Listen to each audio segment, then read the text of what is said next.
Hello, ladies and gentlemen. Welcome back to Tailosive EV, live on YouTube. And today, I believe, should be our very last live stream on the EV channel for 2022. I don't think I'll be live for New Year's Eve or New Year's Eve.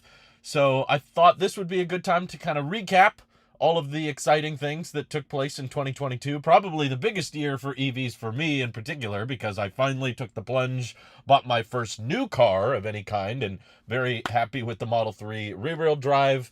The ownership has been fantastic. I still look forward to driving it every day, and just excited for future updates to come, future capabilities. Like Chris is mentioning with hands-free FSD beta, I don't actually think that's going to be ready based on how slow every stage has been for the full self-driving rollout. But I am hopeful. I would love to be proven wrong in that regard. I would love to see them start actually assuming some liability, because that has never happened yet with the rollout. Oh my God. We're starting off the stream with a huge super chat from a user that I can't even pronounce the name of.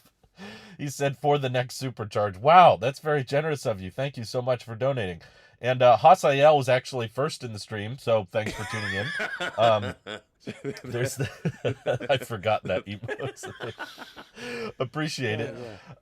He says, my only wish is for CarPlay and 400 miles of range on the long-range Model 3 while keeping it around 60K. If they achieve that, I'll 100% get a Tesla over any other EV. Those do sound pretty decent in terms of specs, but I think that Rivian, for example, which I think I'll talk about in another video, because I want to dive deeper into the powertrain, but I do think that getting an EV to 400 miles is overly expensive and complicated for not that much payoff when you realize that, okay, if you're using nickel-based batteries, it may start with 400 miles, but after 2 to 3 years of ownership, it's not going to retain that 400 miles unless you're able to get to 450, 460, which as you add more batteries and make it more heavy, that decreases the efficiency. There's all of these issues you run into, at least with a decent size, sedan. Aptera is a different discussion because Aptera is hyper efficient and super lightweight, and because of its extreme efficiency, getting it to 400 miles is not that complicated because you don't need that many batteries. It's a smaller battery pack than the car I'm in right now, and it can still hit 400. But in terms of like getting a sedan or an SUV or what have you to 400, or definitely a pickup truck, it gets progressively more challenging. And as the batteries degrade, it's not going to hit 400 anyway. And once you realize that, well, on the road trips, you're not charging to full, you're really just hitting that full charge when you first start, but then the rest of the drive, you're charging to 60, 70%. And because inherently batteries are always going to charge faster at lower states of charge, that max range isn't really saving you all that much time. It's saving you a little. I'm not disagreeing that it does help, but I'm just saying that the amount of extra engineering and cost that goes into making an EV go that much further doesn't necessarily pay off. Which is why I don't think that many EVs are going to have a 400-mile range in the future. I'm not saying zero. There will be a market for it. I just think that with the way batteries are recharged and fast charged and how vehicles get progressively more expensive, the difference between a gas vehicle being 400-mile range and 300-mile range is very little. It's just the size of the gas tank, basically, and the efficiency of the engine and the aerodynamics, which ultimately is not that complicated to do. So that's why it was pretty easy for all gas vehicles to have 400 miles of range. But there's still even some pretty popular gas vehicles that don't get 400. We just don't talk about range much with gas vehicles because there's tons of gas stations everywhere. But I think that the payoffs of going with lithium iron phosphate and using smaller battery packs with more efficient designs and lower weight is just going to make a huge financial incentive for you to take a little bit longer on a road trip. And there will be some people that are willing to pay the extra money for the extra range, particularly I think in the extra cold climates where your range gets cut in half depending on how cold it gets. But there's definitely, in my opinion, going to be a lot of regions and a lot of markets where it just doesn't make sense to spend that much money on the car. If you can save $10,000 or $15,000 and you just take like 30 minutes more on a long distance road trip, I think more people are going to do that. Um, Recap 2022. I was really happy for your first EV. Thank you, man. That was awfully generous of you. Ivan says more 4680 cells produced next year is top of my list, or at least tell us what they're putting in it. I've been overall very disappointed with 4680 cells in 2022. I thought those were going to play a bigger role than they ended up playing, and I'm not totally convinced that they're going to pay off or end up being a very useful technology, because while I'm impressed that Tesla has been ramping them up a lot, it's discouraging to me that they don't seem to be putting them in anything. Like, they're not putting them in the Semi, and as far as we can tell, most of the Model Ys they're building at Giga Texas are not getting 4680 cells. So, and based on the teardown we saw from the limiting factor, they're not that energy dense, they're not using less cobalt, and they're not that much lighter. So, with all of those things kept in mind, I'm not really that sure what the advantages of using them are. The whole point of 4680s from the beginning was not supposed to be faster charging or higher range. It was ultimately just, we need to be able to build lots of them in quickly and cheaply. And okay, maybe they're good at being cheap, but so is LFP, and that's actually in vehicles today, and that definitely uses cheaper, more accessible materials, whereas the current state of 4680s right now is not, it doesn't seem to be that much cheaper, particularly if it's using nickel and higher concentrations of cobalt. And if the weight isn't that much better than 2170 cells, then the efficiency doesn't get to be improved, which means that you still have to use pretty big battery packs. So my hope for Tesla in 2023 is either they can figure out how to make 4680s practical, where the range is good, or the energy density is good, or the weight is good, and you can build them at scale for cheap, and then it'll make sense in things like the Cybertruck. 2023, I feel like the big new thing should be the Cybertruck, honestly. It's like, the Roadster can wait, in my opinion. The Semi is out, it's in production, they're delivering semis now. It's in low volume, but we kind of always knew the Semi would be in low volume. And the Giga Texas is ramping, Giga Berlin is ramping. So the big new thing in 2023 should just be getting the Cybertruck out, because you've pushed that back too many years already, and it's got more hype and more excitement around it. And I do think that, personally, my prediction surrounding Cybertruck is that Tesla's going to refresh the website eventually, right? Similar, I think they'll do something similar like they did with the Semi truck. They didn't have a new event. They didn't necessarily relaunch the Semi, but one day we just woke up and there was a refresh to the website where they gave us new specs, and they said it's a tri-motor instead of a quad motor, and they had new images of it with the updated door handles and the updated windshield. But they didn't detail much about the price, and they didn't talk about the weight or the payload capacity. You know, they still kept it pretty vague. And I wouldn't be shocked if they do something similar with the Cybertruck, where they update the website, and because the direction Tesla has to take the Cybertruck is going to be so drastically different than what they originally unveiled back in 2019, my guess is that they're going to try to make it seem like a good thing that they put more time and attention into the Cybertruck, and they have to basically convince you as to why this is going to justify the much higher price. And personally, I wouldn't be surprised if they didn't even announce a price when they refresh the website. And they keep the Cybertruck just kind of internal, only employee deliveries, but they talk about its features and stuff. So they update the website and they say, you know, we've updated the Cybertruck to have even better performance, better acceleration than the prototype, because we believe in beating the prototype specs. So it's going to be like, quad motor allows for 0 to 60 in 2.5 seconds. And we're having rear wheel steering now, and it has crab walk type features. And this allows for unparalleled torque vectoring and all of this great tech. And we added a driver display, so that the interior can be more immersive and feel a lot more like the Model S and X. And they'll talk about, you know, the powertrain and the efficiency benefits, probably accommodating for that decoupling rear motor similar to the Tesla Semi. So they're like, so when you're towing or you're needing to go great distances on a single charge, we'll have better efficiency. And they'll talk about the aerodynamics and how the steel is so durable and better than any other pickup truck. They're going to talk about all these great features, right? Oh yeah, and the fast charging. I don't think it's going to charge at 1 megawatt like some people do, but they'll boast about how the Cybertruck supports a higher voltage 1000-volt architecture, and that allows for us to have faster charging speeds than any other EV on the market. In the software, yeah, they'll boast about the redesigned UI. It doesn't look like the Model S and X, but it will have a big 17-inch display, I think, and it'll look the UI, just like the prototype, will be to go along with the cyber aesthetic of the vehicle. There will be lots of exciting updates to talk about to distract you from the fact that, in my opinion, the range and the price are not going to be very good. And just like how Tesla didn't really detail the price or the range of the 4680 Model Y when it first came out, because honestly, it wasn't very good.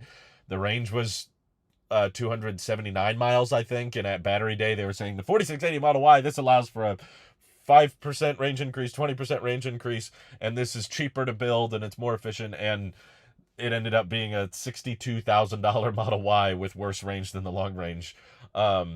Especially if they end up using 4680 cells in the Cybertruck, I definitely don't think it's going to be that good of range number. Hopefully over 400, but I have a very hard time believing how they're going to break 500, especially with the current state of 4680 cells.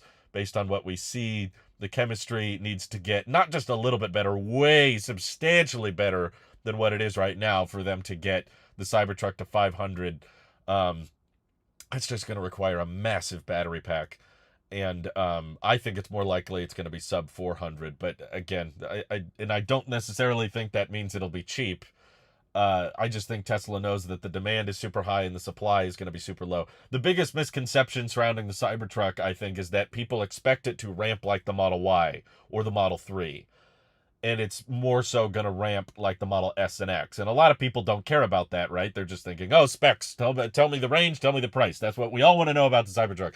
But the ramp dictates the price, in my opinion, because if you cannot produce enough of the vehicle to match demand, then that means there's going to be a significantly small amount in supply, which if you have a very small amount in supply, you can charge a lot for them, because even if you price out 90% of Cybertruck reservations, it doesn't matter, because that remaining 10% is willing to pay whatever they have to pay to get that. And that's why Rivians, F-150, Lightnings, and Hummers are all selling for incredibly high prices, despite the fact that none of them have very good range. All of them are a little bit over 300 and or worse, depending on which tires you get. And everybody's willing to pay $90,000, $100,000 for those trucks because they're very limited in supply. And I think the Cybertruck is higher in demand than any of those other pickup trucks because, for one, it's completely unique, very different from all those, and it's from Tesla, who's the biggest EV automaker, and that has the biggest EV fan base, and it has supercharging access, which the other trucks don't, so that gives it a huge range advantage on everybody else and road tripping advantage. So I'm hopeful that the Cybertruck price won't be too absurdly high, but I have a hard time seeing it start below 100 grand, to be honest. Yeah, kind of like what Jonathan is saying. I'm hopeful Cybertruck prices will be less insane than previously predicted earlier this year. 80K for base dual motor to get incentive. I don't think they're going to do the dual motor first. I don't think they're going to do the dual motor for years. Again, the problem is everyone is expecting this thing to ramp like a Model 3 or Y, where, okay, you start with a low volume, but then it ramps up to 2,000 a week, 3,000 a week. It's like, no, this truck, if you really expect it to have high range and it's big, it's not going to be able to reuse the same components and parts as the Model 3 and Y. It's starting basically from scratch. It's a totally different powertrain, totally different, wheels, interior. Exoskeleton is very different from all the other vehicles. And with a massive battery pack, that absolutely impacts how quickly you can ramp up the vehicle. And if you can't ramp it up that fast, if you can only build 50,000 trucks in the first year, then that means 95% of Cybertruck reservations can be canceled and Tesla still would have a backlog. And if Tesla's still going to have a backlog, then they have no problem charging, the Model S and X are still being charged at over $100,000, and they still can't keep up with the base model trims. The plaid models, which are $140,000, yeah, you can get those pretty quick, but I'm still predicting around 100 grand. That's what I think the number's going to be, but hopefully I'm wrong. My biggest fear for 2023 is Tesla adding the yoke to the Model 3, even with CarPlay and 400-mile range I'm buying elsewhere. I don't think that's going to happen personally, but I would like it. I like the yoke personally. Tesla said themselves on an earnings call that the current 4680s being produced are prioritizing quantity over energy density, and they will be increasing energy density in the future. Well, yeah, I've heard that a million times, but it hasn't changed anything. Like, they're prioritizing quantity, and yet they're not putting the cells in the vehicles. So I guess the quantity's not very good, or you can build a lot of cells that aren't very useful. Um, Based on the pilot line saying that they're ramping up higher and higher volume, but the fact that they're not putting the cells in anything makes me think, okay, well, if the energy density is not very good, then why are you guys expecting the Cybertruck range to be that high? If they use the same energy density, or even if it's, again, it's like nowhere near close to what they need it to be. Even if they get the 4680s for the Cybertruck, like 10%, 20% higher energy density, which is a lot more, it would still struggle to get over 500 miles. No, the range, the semi like drivetrain doesn't unlock that much more range. It's probably like 5 to 10% better efficiency by having that decoupling. Ultimately, the size of the battery pack and the weight of the truck is what's going to dictate 500 miles. It's not like just decoupling the rear motor suddenly unlocks an extra 200 miles of range. That's not how it works. Chris Wines has just joined. You said a minute ago you expect the final Cybertruck price to come in around 100K. That's my guess, but I'm trying to tell you now, I don't think Tesla's going to tell us what it is for a long time. Like, I think Tesla will start Cybertruck deliveries before we know what they actually cost. Just like the 4680 Model Ys. I know a lot of people are like, what? That's crazy. How someone has to take delivery. Someone has to tell us what the price is. We didn't know for months. They delivered the first 4680 structural battery pack Model Ys to employees only, and the employees had signed NDAs and didn't tell us what it cost. They kept it internal, and I think there's probably a crap ton of Tesla employees that want Cybertrucks and are gonna buy them, but they'll probably keep it internal for their own testing purposes.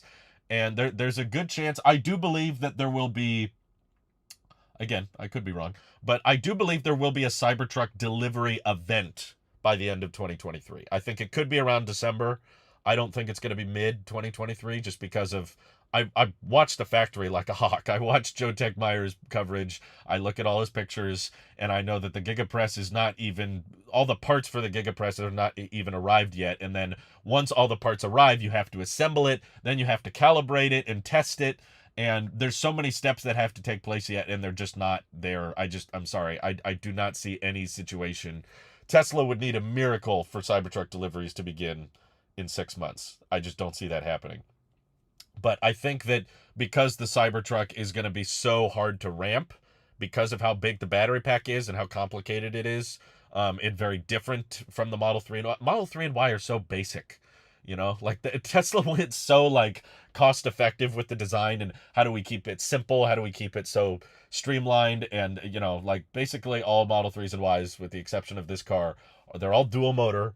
They all pretty much have the same battery pack. They share 75% of the same parts. They stamp a lot of the extra, like they just went so basic with so many of the things.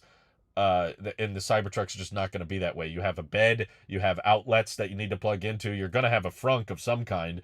The interior is totally different. It's not using the same materials as the Model 3Y, S, or X. I'm pretty sure the yoke isn't even the same. It's going to have a driver display. It's going to have a much bigger battery pack than the Model S or X, and neither of the Model S or X ramp very quickly. They've been in production for like a year and a half now, and they're still not at their full 100,000 a year. They're still at like 60, 80,000 a year. Which I think, because the Cybertruck is so different with its powertrain and rear wheel steering and 1,000-volt architecture, and I do think they'll probably use something like the Semi for the decoupling powertrain. All of this extra complexity is going to make it ramp. I do think it'll be profitable, for the record. I just don't think it's going to ramp very quickly. I do think the Cybertruck will beat every other electric truck on profitability, because Tesla is probably prioritizing with this design what's going to be cheap and what's going to scale well, but I don't think it's necessarily going to scale as quickly as the Model 3 and Y did, because they're just inherently much simpler vehicles. The paint shop doesn't complicate that much. Price decreases. That's a good that's something I am hopeful for in 2023. I don't know if it's just going to be accounted for by the tax credit, which appears to be still somewhat hard to understand, but as far as I can tell from what I'm reading, the tax credit should apply to vehicles even if their batteries are not built within the US or they are using imported cells. I don't understand. I'm very confused on how the law keeps changing or the federal tax credit keeps getting moved around, but I don't think Tesla is going to worry about the Cybertruck qualifying for the tax credit, because the only reason you'd want to qualify for the tax credit is so that you can get more orders.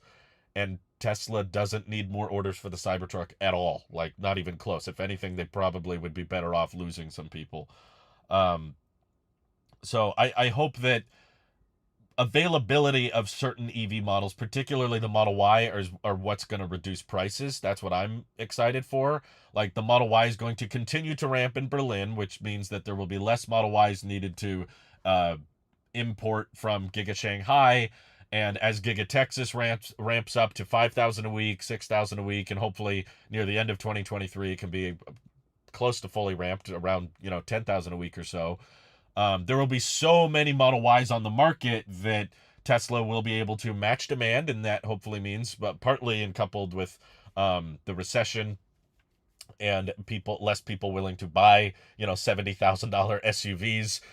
Tesla has an extreme amount of profit margins um, to pull from with the Model Y, to the point that they could lower prices a lot and still sell it at a profit, and they could choose to start importing more LFP battery packs and put those in Model Ys, similar to how they cut off orders for the Model 3 long range. We still don't know exactly why. I've heard people say, well, it's because the wait time was so long, but the Model 3 long range wait time was actually not that long when they shut it off. That's what I'm confused by. The Model Y and Model S and X wait time were very long at the time, but the wait time for the Model 3 long range was like 3 months, whereas the Model X was like 12 months. And Elon said, we're going to have to start shutting off orders on some vehicles because the wait time is too long. And then they shut off Model 3 long range. And I was like, that wasn't that long. I think what changed was the 4680s weren't performing as great as they had hoped. So they put 2170 packs that they were going to use in Model 3 long range and decided to put those packs, divert those to Giga Texas and put those in long range Model Ys, because with a cheaper to produce vehicle, you could use the same battery pack and charge like 70 grand for that car, whereas if you put it in the Model 3, you had to charge like less than 60 grand. So it was just way more profitable for them to put 2170s in the Model Ys because they had the extra factory space for it. And I think they could do something similarly if they do an LFP Model Y, which is originally what I wanted. I really wanted them to launch that in 2022, and I thought they were going to, and they didn't. But if they put the LFP battery packs that they're importing right now from China into a Model Y, you could charge way more for it than they're charging for the Model 3. Like right now, the cheapest Model Y on the configurator is still 66 grand for the long range. And it's a good vehicle, other than the lack of ultrasonic sensors, which seems to be very problematic, unfortunately. The no park assist and all that is quite annoying. But if you put LFP batteries in the Model Y, and they started building that either at Fremont or Texas or whatever, you could probably still charge like $55,000 for it, which is quite a bit more than what they're charging for the Model 3 rear-wheel drive. And then couple that with the federal tax credit deducting the $7,500, once again you'd have another $50,000 Model Y to choose from. And I think the addressable market for that would be much, much higher, because a lot more people could afford that. Hey, the man about tech's in the stream. Good to hear from you, man. Thank you. Let's see. Tesla wants to avoid people delaying ordering or taking delivery of vehicles because of new battery technology. I think the tablets design should allow for way faster charging. It all sounds great on paper, but it doesn't turn into anything in the real world. If the battery pack is going to be 60, 70 kilowatt hours, then going much faster than 250 kilowatts isn't going to pay off, because it tapers off very quickly. Having 350 or 400 kilowatt fast charging is really useful on big battery packs. With 70 kilowatt hour battery packs, it's not going to be sustained for very long.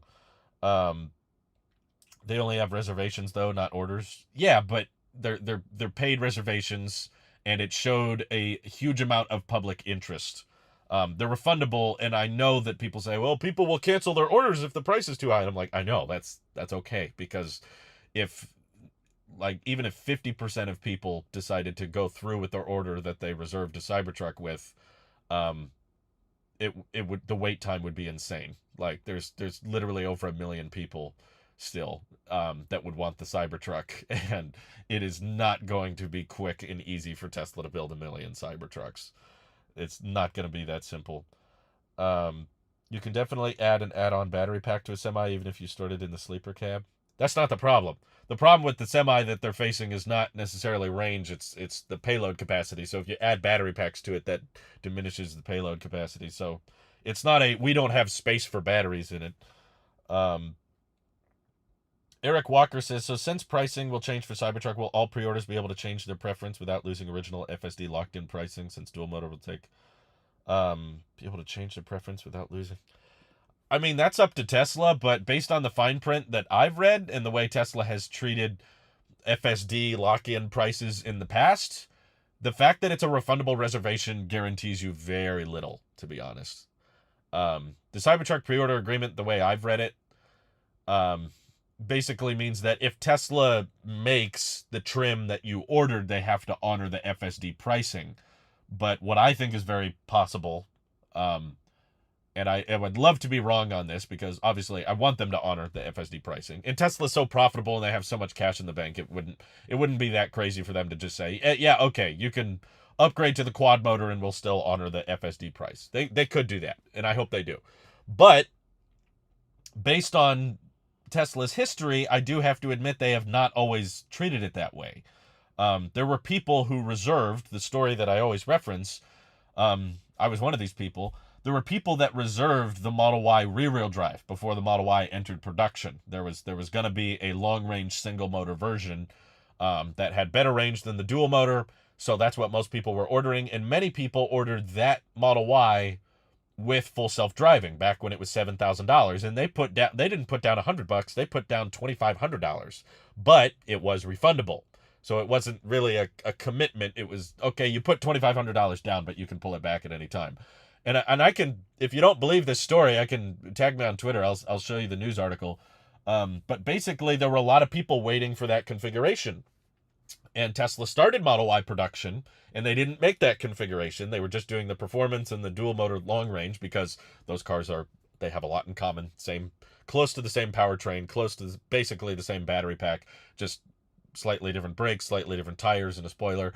But for the most part, very similar vehicles, so it was easily to ramp both at a time. But there were people waiting and waiting with the reservation, and they kept saying, hey, when am I going to get my single motor? When am I going to get my single motor? And Tesla kept pushing them like, we'll get to that eventually, but you should really, if you want your car sooner, just get the dual motor. Spend a little bit more money and get the dual motor. And there was some people that did. Some people were like, okay, fine, I'll get the dual motor so I can get it sooner. But there were some people that held out and waited. They were like, no, I want the single motor. That's the one I'm waiting for. And eventually, like a year went by, or a year and a half went by of Model Y production, and they still hadn't made the single motor. And they finally just said, okay, we're straight up canceling your reservation. Like, we're going to refund you unless you switch to dual motor. And the people were like, well, this is the car I wanted. Now you're telling me you're never going to make that model. So can you at least honor the $7,000 FSD price? Because they had waited so long to get their car. And there were even Elon tweets. Again, Elon getting Tesla into trouble, where he was making tweets saying, like, we scrapped the standard range, but we're going to do a single motor long range in the future. So there was reason for people to hold on to the reservation and wait. Like, Elon was telling people they were going to make that car, and they never did. And they said, no, you have to switch to the dual motor now. And people are like, can you keep my FSD price? And they said, no. They said, because you only locked in FSD with that trim, if you're upgrading to dual motor, that counts as a modification. So that means we don't have to honor that FSD price, even though you check that box. And those people put down $2,500. Anybody who has FSD locked in with their Cybertruck reservation has only put down $100, which is a lot less of a commitment, in my opinion, than what the Model Y people did. And they didn't get FSD prices honored. So Tesla changes their mind a lot, so they might honor FSD again. But my point is, they could very easily just say, no, we're only going to do quad motor. And personally, based on what I've read and understand about electric vehicles, I don't think switching from quad motor to dual motor actually saves all that much money. That's part of the reason Tesla doesn't make a lot of single motor vehicles, is because it's very cheap for them to just have a performance oriented dual motor and a long range oriented dual motor, and you can justify charging a lot more for those vehicles because they have all wheel drive. And a lot of people just keep thinking back to the Cybertruck unveil, and they're like, well, the dual motor was 20 grand cheaper than the quad motor, so having less motors makes it cheaper. And I'm like, it's really the battery that makes it cheaper. The smaller battery pack is what makes the vehicle more affordable. The powertrains in EVs are really not that, proportionally, they're not that much money to the cost of the rest of the vehicle.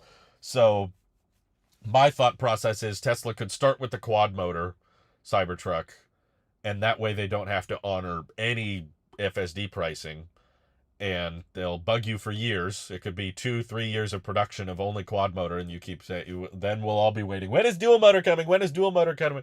And Tesla keeps saying, if you want to accelerate delivery, just get the quad, that's what we're making now.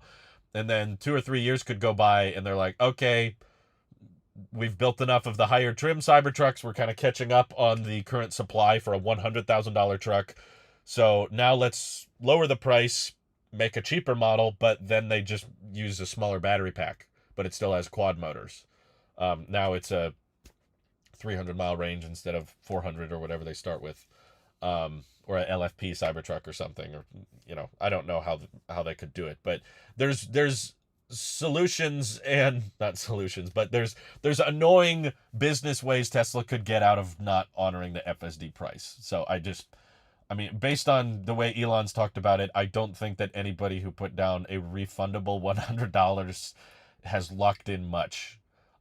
You haven't locked in a place in line, you haven't locked in a final price, and technically you may not even have locked in the price of FSD, especially if you reserved a single motor or tri-motor, because I think there's a good chance that neither of those will be made. It was roughly $7,000. Yeah, when they unveiled the Cybertruck, you could lock in FSD for $7,000. But now what Tesla has made is a very large financial reason to not honor that pricing, because if they just do quad motor at a lower price with a smaller battery pack, now that means a bunch of people can just either pay the $15,000 or $20,000 for FSD, whatever it costs by then, or they're going to have to subscribe monthly. I guess you could increase the likelihood of people taking delivery of their trucks if you honored FSD, so that on the opposite end of the spectrum would be a good advantage. It'd be like, well, if we tell everyone that their FSD price is locked in with your Cybertruck reservation, then people feel like they have an appreciating asset, because the second they take delivery, they already have a truck that's worth whatever Tesla asked for it plus $15,000, and you only had to pay $7,000 for it. So that would increase the likelihood of people not backing out on their order, but I don't know if that's a great argument either, because I'm pretty sure that the final price of the truck is going to be way more. Hey, Stefan, waiting is better. True, more people wait.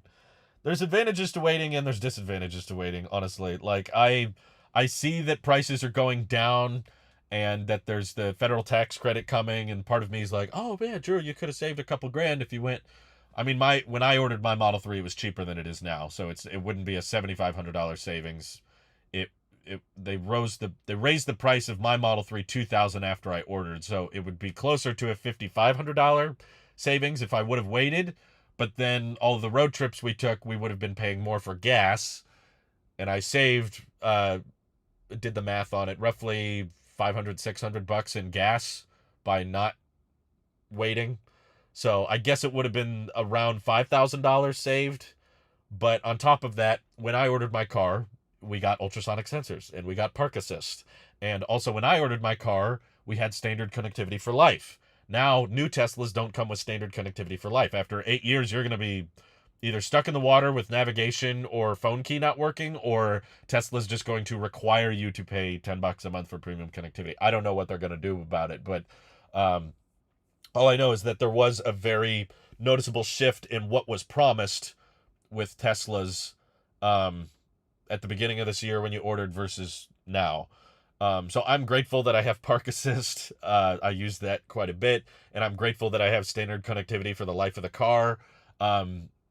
And yeah, it would have been nice to save a couple grand on the purchase, but ultimately we didn't know that that was going to happen. And we had already been trying to time it and wait for years. And honestly, if we would have known what options would be available, we probably would have ordered the standard range Model Y back when that was available. Or we would have ordered the car back in October when you could get lithium iron phosphate and it was cheaper, but we didn't have the money for it yet. So I wasn't in a great financial position to buy the car. I would have had to get a loan on it, and I don't like to get into debt, at least with my volatile income. If I had a more stable income, I wouldn't mind getting into debt and taking out loans and stuff. But when your YouTuber income is like this, and I have other financial responsibilities to attend to with family and stuff, and people I'm taking care of, I just I didn't like the idea of taking out a loan. In hindsight, it's always easy to know in hindsight what you should have done. Just go to the stock market. Oh yeah, I should have dropped every dollar I made in Tesla stock way back in 2012, and I would have done great. But we didn't know. No one knew. Rightfully so. We didn't know Tesla was going to be a big success back then. Let's see. Do you regret creating EV? If you kept this content on tech, you'd be reaching a larger audience and have a larger channel. No, I disagree. I tried for years to put EV content on the tech channel, and it never performed as good as the EV content does on the EV channel. So I actually regret not creating the EV channel sooner. That was the mistake, because it has absolutely paid off in the long run to let EV differentiate itself from my tech channel, because the EV videos get a lot more views on a dedicated EV channel opposed to what they got on the dedicated tech channel. Also, the CPMs are very different. So when you label a channel as science and technology, which I do for my tech channel because I mostly talk about phones and watches and laptops and stuff, you get different ad revenue payments compared to if you label your channel as automotive. So because this channel is labeled as automotive, you get different ads from different companies, and the automotive companies tend to spend more money on YouTube ads than the tech companies do. So I'm very grateful that we have the two separate channels. I fought that for a long time, and I thought, well, it's all tech, so who cares? But I didn't realize that the people that are interested in EVs are very different from the people that are interested in watching videos on smartphones. Yeah, but the problem with the most viewed video on the tech channel being about the Cybertruck is that all of those views didn't stick around. They watched for the Cybertruck, but they didn't care about anything else that came on that channel. So it was a very distorted audience, basically, and the CPMs were a lot worse. So if I would have uploaded that same video on the EV channel, even if it didn't get as many views, it would have made a lot more money. YouTube Premium helps me regardless, so thank you, Ivan, for watching with YouTube Premium. Hopefully Elon will put aside Twitter so he can focus more attention on Tesla. Yeah, I don't really agree with that. I mean, I don't need this to turn into a whole Elon stream again. I've kind of made my case on Elon, but I feel like all Elon wants to do at Tesla is AI, bot, and robotaxi stuff, which I don't personally think is going to pay off or be as successful as they think. I think people have very basic napkin math that they just assume, well, okay, car drives itself, boom. This means it can replace 5 cars at once, and if you calculate this much per mile, then boom, like the numbers are crazy, because you can just extrapolate out that data, but they don't realize all of the intricacies of complexity that comes with a robotaxi in terms of vandalism, maintenance, and who's taking care of it, who's watching over it, and what jurisdictions allow robotaxis and which ones don't, and what happens when the robotaxi gets scared and crashes or has a system error like we see FSD Beta have. And I also just don't see FSD Beta progressing nearly as quickly as Tesla or Elon was hoping it to. So basically, I think all the stuff that Elon's interested in with Tesla is stuff that they don't need to focus on that heavily. And all the stuff I'm excited for with Tesla is like the products and the hardware, like the Cybertruck, and then hopefully the Roadster, and then diversifying, making cheaper versions of the Model 3, Model Y, using chemistries that are more scalable and more affordable, so that I can the amazing experience I've had owning my Model 3 can be shared with more and more people as the Teslas become more affordable. That's what I'm interested in more so with the product and in this software, the infotainment software and stuff. Not so much, robotaxis and the Tesla bot, because I just see those as the big picture dilemma, which I've talked about, is like there's constantly a bigger battle, and Tesla could easily get to the point where they feel like, well, in order to solve FSD Beta and to make robotaxis work, we need to solve artificial general intelligence, which is easier to do with the Tesla bot. So once we get Tesla bot working, that'll solve the FSD beta problem, because that's what Tesla's doing right now, is like they neglect free autopilot and enhanced autopilot, which Tesla themselves admitted in release notes that is 4-year-old code that basically hasn't changed in the past 4 years. But their logic is, well, once we figure out FSD beta, that'll fix all these other problems like auto park and auto lane change and the phantom braking. All those problems will be fixed once we fix this bigger problem. And you can constantly find a bigger problem to try and tackle. And then before you know it, years and years go by and you haven't really solved anything. You've just started a million projects. So I'm more of a, like, it will be great if they do figure that out, but I'm not going to assume they will anymore, because I've been just disappointed by their timelines on that over and over and over again. So I'm more of the I will believe it when I see it, but I'm not going to trust people's speculative timelines anymore. No one has solved full self-driving. No one has made a level 5 robotaxi, so I'm not going to trust anyone that claims they know when they're going to solve that, because you don't know. You've been wrong before, and you could be wrong again. Thank you for the super chat, Taker. He says, can Tesla currently build a Y for less than a 3? I've heard that a lot, and I can't remember. I don't think I was listening to the earnings call when it happened, but I recall someone saying that. I'm not sure if that's still the case, because prices have fluctuated a lot on steel, and there's definitely more material total that goes into the Model Y. But I believe the single-piece castings are a lot cheaper and help them save a lot. If not cheaper, then it's very close, I would say. That's why Tesla started with Model Y production at Giga Texas and Giga Berlin, and it's why they're so focused on ramping Model Y and putting more battery packs towards Model Y production, because you can charge like 10 grand more easily for the Model Y than you do the Model 3, and it doesn't cost them that much more to build. If anything, I have heard in the past people say, because of the single piece castings and the simplicity of the Model Y, it is cheaper to build than a Model 3. So that means they have and the market is also just bigger in general. It makes a lot more sense. But I'm hoping that changes with this rumored talk of refreshing the Model 3. I actually don't really believe that they're going to enhance the desirability of the Model 3 all that much. I think that there is probably something with the Model 3 rumored refresh that we're talking about for 2023. I just don't think it's going to change much of the interior. I think it's mostly going to be about switching to single piece castings and maybe a structural battery pack from a Blade battery or something, and find a way to use what they've learned from the Model Y towards Model 3 production, so that they can get the price way, way, way lower and hopefully sell it for $35,000, maybe less. I'm not a believer that they need a smaller compact vehicle to be cheap. Like, the most expensive part of the EV ultimately is the battery pack. And whether you use a super small battery pack or whether you're building a sedan or a compact car, the aerodynamics and the size of the battery pack are what's going to dictate the price the most. So I just haven't seen a lot of evidence when I bring this argument up on Twitter or in Discord or in online conversations I've had with people. There's just inherently not the way an EV is built. You're not going to save that much money just by making a smaller version. You'll probably, by making a compact hatchback, you'll probably eat into the aerodynamics a little bit, which means it probably won't even be that much more efficient than a Model 3. Model 3 is pretty aerodynamic because of the slope design and how it drops off in the back. And it's pretty practical. I love the proportions of this car. I love how easy it is to fit into tight parking spaces.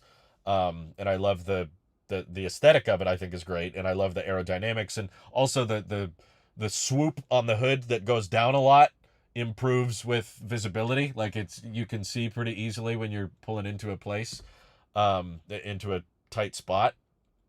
And seeing how well the Model Y and Model 3 are selling in Europe, I just don't have that belief that a lot of people do, that Tesla needs to have a compact car in order to make a $25,000 model or something. I mean, first of all, I don't think we will get to 25,000, because that's probably just too... I don't think there's production capacity in existent yet that could match the demand for that. Like, seeing how high the demand is for Teslas, and they're still pretty dang expensive. They're still all $50,000, $60,000 on the low end. imagining how much higher demand would be if you had a car that had supercharging access and autopilot and was sub 30K. Like, they just don't have the demand for it. So it's like, I think that Tesla will work on, this is a theory I have that I'm kind of working on. I don't know if it's true or not. Farmer Gold says, always watch the videos of the streams here when you're live. Thank you, Farmer. Thanks for watching them after the fact. I appreciate that. And yes, Quaker Studios, I do own Tesla stock. Basically, my theory is that just like there's a debate right now going on with us online about robotaxis are coming, they're just around the corner, we just need a couple more years to iron out the software, and there's a lot of us that are very skeptical of, like, you've been telling us that for years and it still hasn't happened and I still don't believe you, and there's going to be all these problems with, I honestly think robotaxi vandalism is actually going to be one of the biggest problems Tesla runs into, and I don't think it gets talked enough about, because robotaxis are straight up coming for jobs and income. You know, there's a lot of people that drive for Uber, a lot of people that drive for, DoorDash, a lot of people that, there's taxi services too. And the truckers union is huge, and they're very, very angry about the idea of taking away jobs and replacing them with robots. And it's going to be painfully easy to just completely butcher a robotaxi and render it useless.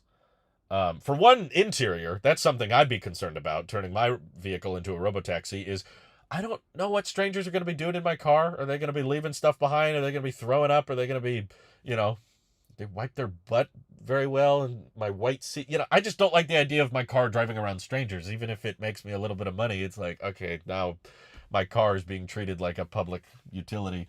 But I'm thinking that, vandalism could be, it doesn't have to be like pop the tires, but just the fact that, okay, there can be vandalism with an Uber driver. You can run up and pop someone's tires or spray paint the car or something, but then there's a human there. There's a human that can film the event or call the cops or get up, even yell at that person, like, what are you doing? And it's like a crime going on. If there's robo-taxis, there's going to be like thousands of cars driving around with literally nobody in them. And they're completely being driven around because of these cameras up here and just a handful around the car. You could run up with literally any piece of duct tape, cheapest thing you could imagine, slap the duct tape on the cameras, and now the car can't drive. Who's responsible for the car now?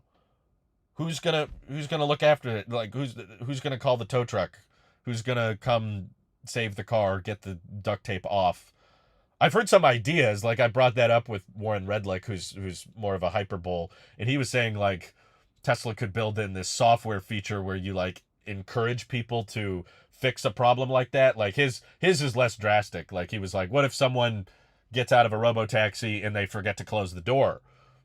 Well, does Tesla want to build in the Model X, like, self-closing doors to every robotaxi? Probably not. But what if you have a little pop-up so that a nearby Tesla owner with a car, they say, hey, could you close this robotaxi? And if you do, we'll give you free supercharging, or we'll give you free premium connectivity, or we'll just straight up pay you. We'll give you $10 if you pull over and close this door for the robotaxi. So maybe if someone slapped some duct tape on the robotaxi, they'd be like, hey, can you go clean off this car's camera? We'll give you $100. That's one solution, but I think it's a stretch. It's kind of hoping that there's a Tesla at the right place at the right time, and that person is willing to help out or something. But I think that there's going to be a lot of edge cases. And that's what basically development of full self-driving beta has been just a lot of, like, oh, we didn't realize that would be harder than we thought. And the whole failed timeline that is now getting Tesla in trouble because they made these claims, and now there's class action lawsuits against them saying, hey, you promised me full self-driving hardware, it's not here yet, so now you have to keep servicing these 2016 Model S's and X's, and if there's new hardware that you end up needing, you have to provide that for free. What happens if you're driving and an inside camera just goes out from a defect? Does the car pull over? I guess you get a pop-up, but yeah, there's all kinds of liability problems that come up with no one being in the car versus someone being in the car. Again, I'm not against the concept of full self-driving. Some people are like, I don't understand why you want a computer. Why do you trust that? I like to drive. I'm like, no, I want the computer to drive. I just want a car that I own personally to drive me. I don't need random cars with nobody in them driving random people around. Like, I kind of, my dream stops at level 3, which is there needs to be a driver in the driver's seat, but you don't have to pay attention. That's all I want. I don't need anything more than that. That just gets too complicated and runs into all these what if situations, and there's a lot. And especially when there's a company as despised. Think of all the backlash people have against Tesla right now on Twitter. People mad at Elon for whatever he says. It's like, okay, a lot of those people weren't going to buy Teslas anyway, so I don't think it's a demand problem. But it only takes one of those people to completely render a robotaxi useless. If you get a flat tire in your own car, you can call someone about that. You can call a tow truck, say, I got a flat tire. Where's the nearest tire shop? If a robotaxi gets a flat tire, who's coming to get that thing? You know, who's calling the tow truck? Is Tesla calling it? Does it just sit there? Does the tow truck driver have to know how to put it in neutral and everything, and where you put the passenger would get charged in that case? Yeah, there's ways to find that, but again, you can vandalize the car without being a registered driver because it's in a public place. If you go to the airport, which robotaxis would have to go to all the time, you could just be some random person there that just slaps the tape on the cameras and now it's stuck there and it's causing a traffic jam. You know, we're already seeing that with the limited robotaxi uses of Amazon Cruise and Waymo, and they get stuck or it gets too rainy, or like I just had the other day, just a couple weeks ago, a bird crapped on my camera and now autopilot doesn't want to work properly. It's like running the windshield wipers constantly and there's no rain anywhere. It's like, that's all it takes. It's very easy to just render a robotaxi useless, and there's going to be a lot of hatred towards them. Tesla needs a hatchback in Europe, and they will eventually make it keep at least decent market share. The cost will go down because smaller battery and less range since EU is more dense. I'm just saying you can do that with the existing Model 3 design, or the Model Y design. Like the Model Y, I think I just read this. This is why I don't agree. Tesla Model Y is now the best-selling car in all of Europe. I think in the month of December or November. This is now, and it hasn't even ramped. Oh, yeah, November. All of Europe, the Model Y, for the second time now, has been not just the best electric car, the highest volume, but also all cars of any kind. So I know that hatchbacks are popular in Europe, but my point is the Model Y in its current state is outselling every other car in Europe. So I don't subscribe to that. Well, in order to grow their market, it's like, how do they need to be 80% market share? Like, and that's with the long range. That's the super expensive Model Y. If Giga Berlin ramps up to 500,000 and they start doing more either 4680 structurals, if they figure that out, or BYD Blade batteries that are cheaper, you could make lower range Model Ys for dirt cheap that would sell even higher volume than the current ones, and the current ones are already the best seller. So I feel like they don't need like a new model or a new trim necessarily to grow. I think they just need to lower prices, and they have no reason to lower prices right now because people are paying the high prices. But once demand ramps up, once production ramps up, you'll be able to lower prices and address a bigger market. But it's always going to be much, much easier to just lower existing prices than it will be to build an entirely new vehicle from the ground up.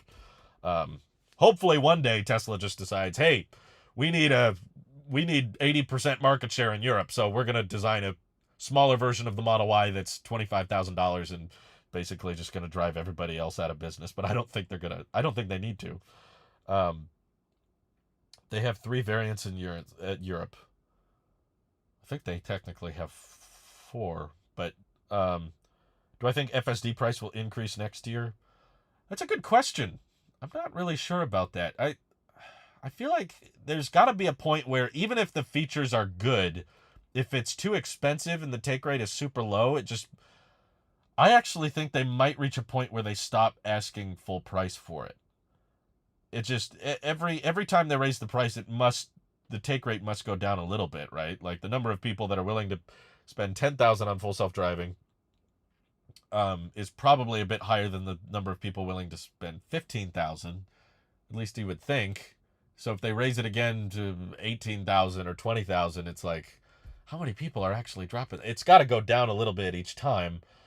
And especially when there's a subscription option, there's a lot of people are like, yeah, okay, instead of just spending $18,000 now, I could subscribe to it for $200 a month and put 17 grand in Tesla stock. and then now I got to compare how that stock is going to perform compared to how much money I would save by paying outright for it rather than subscribe to it. I just wouldn't be shocked if one day Tesla decides, why, like, for the same reason they don't offer unlimited for life supercharging anymore. They used to include that with the Model S and X, but now even if you buy the $150,000 Model X, you still got to pay for supercharging.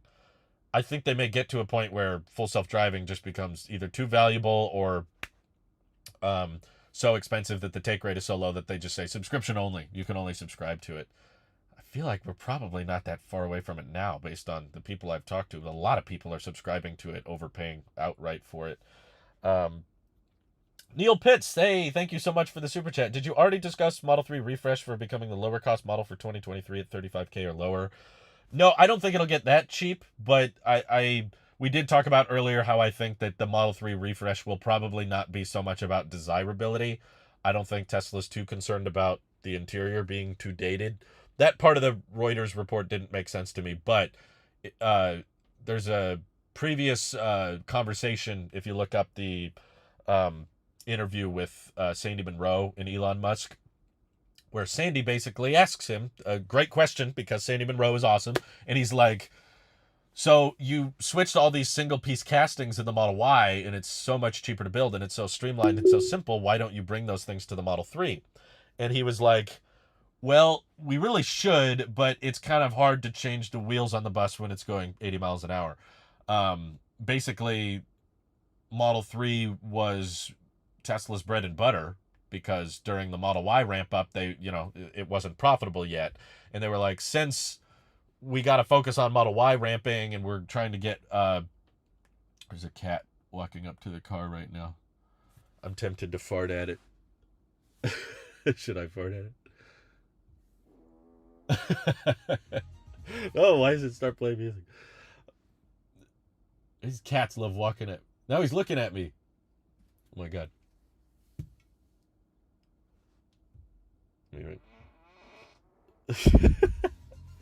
Why does it want to play the music?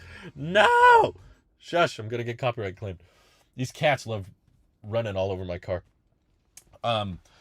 He basically, what I'm trying to say in that interview is Elon said that we will switch the Model 3 to the single piece castings eventually, but we need to focus on getting Giga Berlin and Giga Texas ramped up and the Model Y fully ramped. And then the reason being the Model 3 at that time was most of their cash flow. They're like, what's keeping Tesla afloat right now is Model 3 production, which was mostly in Fremont. Now that Giga Shanghai is ramped up a bunch, they're making very profitable vehicles there, and Berlin and Texas are online and ramping to over 3,000 a week now. That means that shutting down the Model 3 assembly line in Fremont, or perhaps even Shanghai, and updating it with the single-piece castings isn't going to bankrupt the company, because they have enough cash flow coming from all the other factories. So my guess is that's what the main focus of the Model 3 refresh is going to be, but especially with the federal tax credit, I don't think they need to price it quite at $35K just yet. Over time, depending on how many more Model 3s they can build, and they can, by simplifying the production, increase the output, they could probably get it to at least 40K again. I remember back when it was 40K. And then with the tax credit, I guess that's technically under 35, which is cool. Is that this not it? Yes. Tesla is testing tires with no air pressure needed. I've heard about airless tires for years, but I still don't. I'll believe it when I see it again. Let's see. That's why I think the upgraded Model 3 will happen in Berlin and will cost less than the Model Y, because right now in some countries rear-wheel drive 3 costs more than rear-wheel drive Y. Yeah, it's just because they have to be shipped from so far away. But my point is, Tesla doesn't need the compact. They don't need something different from the Model 3 to sell at extreme volume in Asia or Europe. I think they can basically just tweak the Model 3 design a little bit. I mean, you could turn the Model 3 into a hatchback pretty easily if you wanted to. What's up with Giga Mexico? What do you think they'll build there? Yeah, I thought, there's actually a lot of automakers. That's what the last live stream was about. There's a lot of automakers that build cars in Mexico because it's just so much cheaper. And um, it's not that far from Giga Texas, so they could import them. So maybe, okay, this ties back into my theory earlier that I didn't fully explain. Sorry. You guys ask so many good questions. It's hard to. Wolty says 4. No, I'm saying there's imported vehicles in Europe. You guys ask so many good questions, I get sidetracked. But basically, earlier I was talking about how I think Tesla is split. How they have some people that are convinced robotaxis are around the corner, and some people that are like, no, it's going to take a little bit longer. So my thought process, and maybe this is what they want to build in Giga Mexico, is that they're designing a vehicle that could easily switch to both. So it'll be like steer by wire. And if robotaxis aren't ready yet, then the vehicle can easily, from the factory, I'm not saying as an aftermarket accessory, but from the factory, you can add a steering wheel and pedals and maybe even gear stocks. So maybe they get rid of those, but you can add that stuff pretty simply at the factory. But if they need to build those vehicles as robotaxis, it's really easy to delete those parts.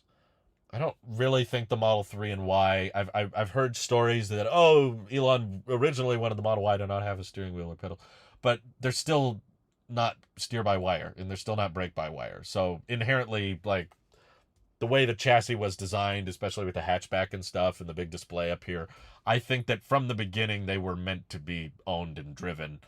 That's why they still have side view mirrors, and they haven't even gotten rid of those in Europe where they could legally get rid of them. But maybe they're working on a different platform where they combine the front and rear single piece castings into just one big casting, and maybe it's a bit smaller, but not so much because smaller is cheaper, just because they just don't have a frunk anymore, and they use cloth seats, and they just design a vehicle that's meant to be sub 30K, but their thought process is, if robotaxis are ready, then we'll use that platform to make a robotaxi, and it's really compact and really cost efficient. Or if robotaxis aren't ready, then we can easily at the factory add a steer by wire, steer or brake by wire options, and just easily make it a vehicle that you can sell to consumers for cheap.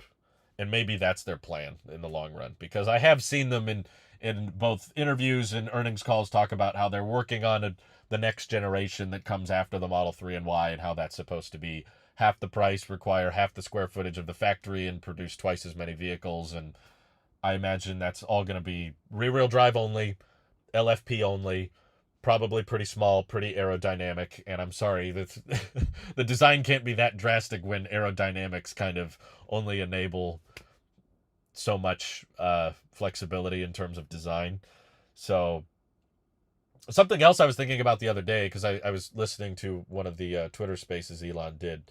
Something else I was thinking about was, because he was detailing how this robotaxi that they're designing, which I personally think there's probably a plan B backdoor option to, if robotaxis aren't ready, we can sell the robotaxi vehicle to consumers with pedals and steering wheels, and you can easily remove the steering wheel or add it at the factory as needed.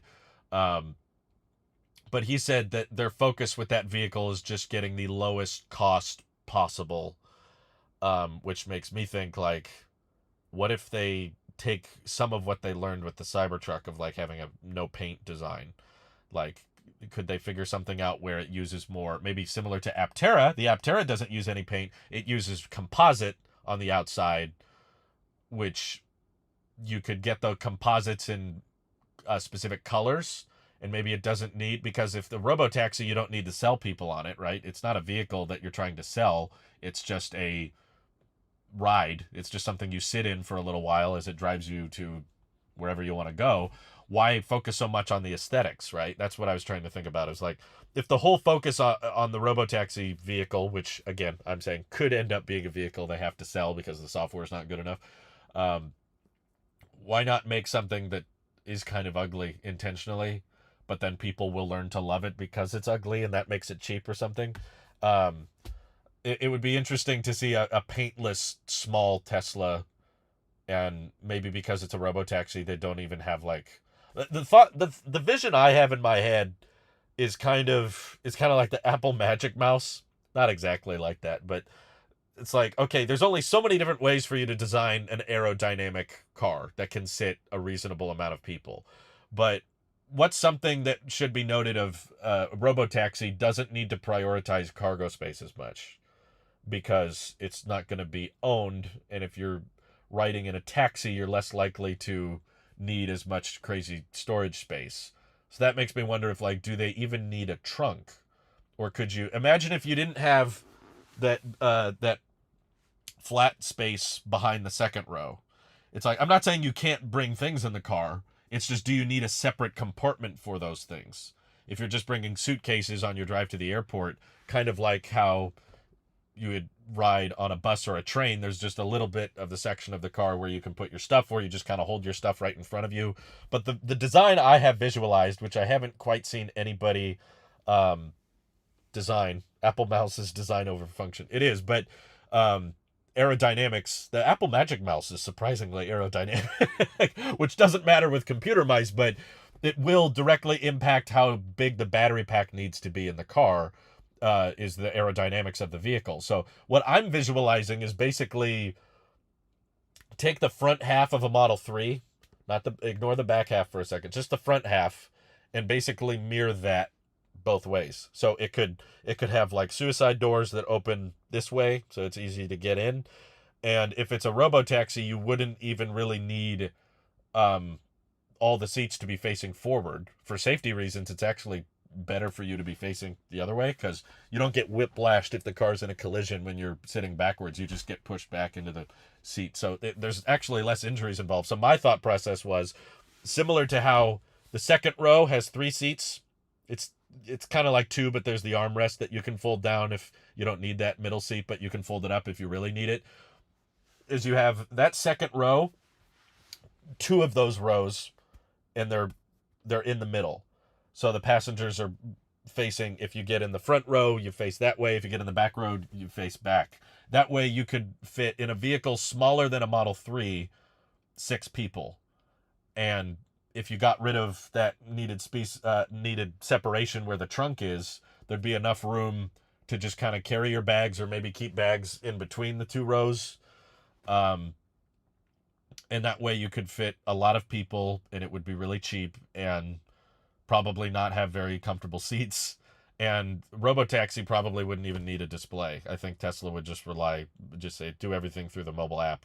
If you want entertainment, use your phone. Just like an airport, it's just somewhere to sit as you're moving. Would there be a Robotaxi operator? Well, no, that would just be a taxi. Tesla, Uber, private companies, private individuals. Well, that's what Tesla's talked about, but I get the feeling that that's not going to be prioritized. Similar to how Tesla has not spent a lot of attention towards people that wanted FSD beta but paid for full self-driving back in 2016 because they have dated hardware. Tesla can just say indefinitely, that's what I did a video on, indefinitely they can be like, oh, well, we haven't figured out how to retrofit your old hardware yet, but yeah, we will give you the hardware you need for full self-driving eventually, but your car's old, so we're not going to prioritize it. It's like, okay, what if they figure out that they can get way better results on Robotaxi with hardware 4, and they realize that, there's liability issues if you try to turn your existing Model 3s and Ys into Robotaxis, because the steering wheel is connected to the tires. So if you say, I want my car to go drive around, make me money, anybody can still, okay, you can flag their account or you can charge them a fee or whatever, but anybody can grab the wheel, which means there's a huge liability problem. Even with my seatbelt on, if this car wasn't mine, if this car was a Robotaxi, I had my seatbelt on and I'm sitting up front in the passenger seat, if we're going 70 miles an hour down the freeway, I can technically grab the wheel and disengage or fight what autopilot wants to do, because this wheel is connected. Or I could take a broomstick or just reach down and push the brake pedal and I can slow the car down. So there's a bunch of problematic issues with Robotaxis if the vehicle can be overridden by the passenger. If you have a dedicated Robotaxi vehicle and it doesn't have a steering wheel or pedals, it's a lot harder. So I think liability, it might be a lot easier. This is what Waymo does, because Waymo has what's it called? plastic barrier. You can't reach the pedals. You can't reach the steering wheel if you ride in a Waymo. So either Tesla's going to require you to buy a divider that you put here so that people can't reach forward or something, or they're just going to allow robotaxis on the dedicated hardware and not let the older vehicles. And we'll probably be in a situation right now, just like we have a bunch of people with 2016 Model S's and X's saying, hey, when do I get FSD beta? When do I get my hardware retrofit? And Tesla goes, we'll get to that someday when we think about it. They could do that exact same thing with, okay, robotaxis exist, but they're only in the dedicated robotaxi vehicle that we own. And then we'll have a bunch of Model 3 and Y owners going, hey, when do I get my car to be a robotaxi? And Tesla goes, oh, we'll think about that someday. It's very easy to just gloss all that off. You should go over the now official tax credit details that just came out. 5-seater Model Ys don't classify as SUVs, interestingly enough. Oh, God. I should, but that's probably going to take a whole video. I didn't see anything say that the 5-seaters don't count. That's weird. So you need to get the 7-seater Model Y. I haven't seen that yet. It sounds like that. This is why I don't like the laws very much. The technicalities are so weird. Oh, okay. It's from Sawyer Merritt. The IRS has revealed which Teslas qualify. I'm reading it now. Sorry. We can read it together. Let me do this. Editing. IRS has revealed which Teslas qualify for the new EV tax credit and under what caps. Surprisingly, all Model Y long-range 5-seaters will only qualify if the MSRP is below $55K, but the 7-seater Model Y will qualify any price under $80K. Oh my God, that's so weird. Oh, that's funny. The limit for the rear-wheel drive is 55, long-range is 55. So yeah, the Model 3 long-range still doesn't qualify at all. All the Model Y long-ranges new are 58,000. They base it off of the number of seats. Oh my God, that's crazy. Oh yeah, I will definitely do a video on that. That's hilarious. Even the Model Y Performance 7-seat variant, they don't have 7 seats on the Performance. At least I don't think they do. Oh, I hate tax credits so much. This is so stupid. That 7-seater is so pointless too. It's so weird. Look at this. If you go for the Performance, there's no 7-seat choice. You can only get the 5-seater with the Performance. Oh, brother. Oh, that's funny. I'm glad I'm not in the market for a Model Y. This would confuse the crap out of me. So, just so we're clear, in order to get... This was the tax credit everyone was super pumped about, making all of their dream vehicles $7,500 cheaper. In order to get the full tax credit, because no Model Y is sub 55K right now, which they say for the 5-seater, it has to be under 55. This is starting at 66. So, like, nowhere even close to qualifying. Oh, that's the all-wheel drive, too. They're talking about the 4680 Model Y. Even that doesn't qualify. The 4680 Model Y, when it was available, was 62,000. It was 60 for a while, and then they raised it to 62 internally. Which means that in order to get the $7,500 tax credit, you have to spend $3,000. So it ends up being a $4,500 tax credit. Okay, I guess if you really wanted the 7-seater, that's a good thing. But most people I know were not getting the 7-seater. That's hilarious. Let's see. What do you think the 0 to 60 for the quad motor Plaid Cybertruck will be? Do you think the quad motor Cybertruck will be as fast as Model S Plaid, the tri-motor? No, just because of the size and the weight. I don't think, even with a really good powertrain and the 1,000-volt architecture, I don't think it'll be as fast as the Plaid Model S. But I do think it'll be faster than every other electric truck. The Rivian quad motor is insanely fast. I don't think people talk about that enough. It's kind of absurd. They did drag tests comparing the Model 3 Performance, which is a very fast car for the money, to the Rivian, and the Rivian won. The pickup truck beat out a sedan. But I think it's the quad motor Rivian is 0 to 60 in 3 seconds flat, basically, whereas the Model 3 Performance is like 3.1 seconds. I think the quad motor Cybertruck, because Tesla designs their own powertrains, unlike Rivian, will probably do 0 to 60 in like 2.5, 2.6. That's what the Model X Plaid does, I think, 2.5. Predictions on demand after January 1st, tax credit activated. I don't think it'll be that. I mean, there will probably be, at this point, people who are ordering new Model 3s and Ys are not getting them before the end of the year. Like, it's very rare for you to place an order and you can actually just physically get the car to the right delivery center in less than 2 days. So it's most likely that the orders coming in now are for next year. And Tesla's already offering $7,500 off anyway. So I actually don't think demand will change that much. What will be interesting is what Tesla will do about pricing, especially listed on the website when it's official. Like, here is the deduction. And I was told for the longest time that it's a point of sale tax credit, but I've seen conflicting info on that. But it's good that the Model 3 rear-wheel drive qualifies. That makes it a much, much better deal. The EPA classified... Yeah, that's what Sawyer Merritt is saying. He says the 5-seater long-range Model Y and Mach-E with 5 seats are SUVs, but the IRS doesn't consider 5-seater vehicles SUVs. I think that severely... Doesn't that damage the Bolt's tax credit? I gotta do some research on this.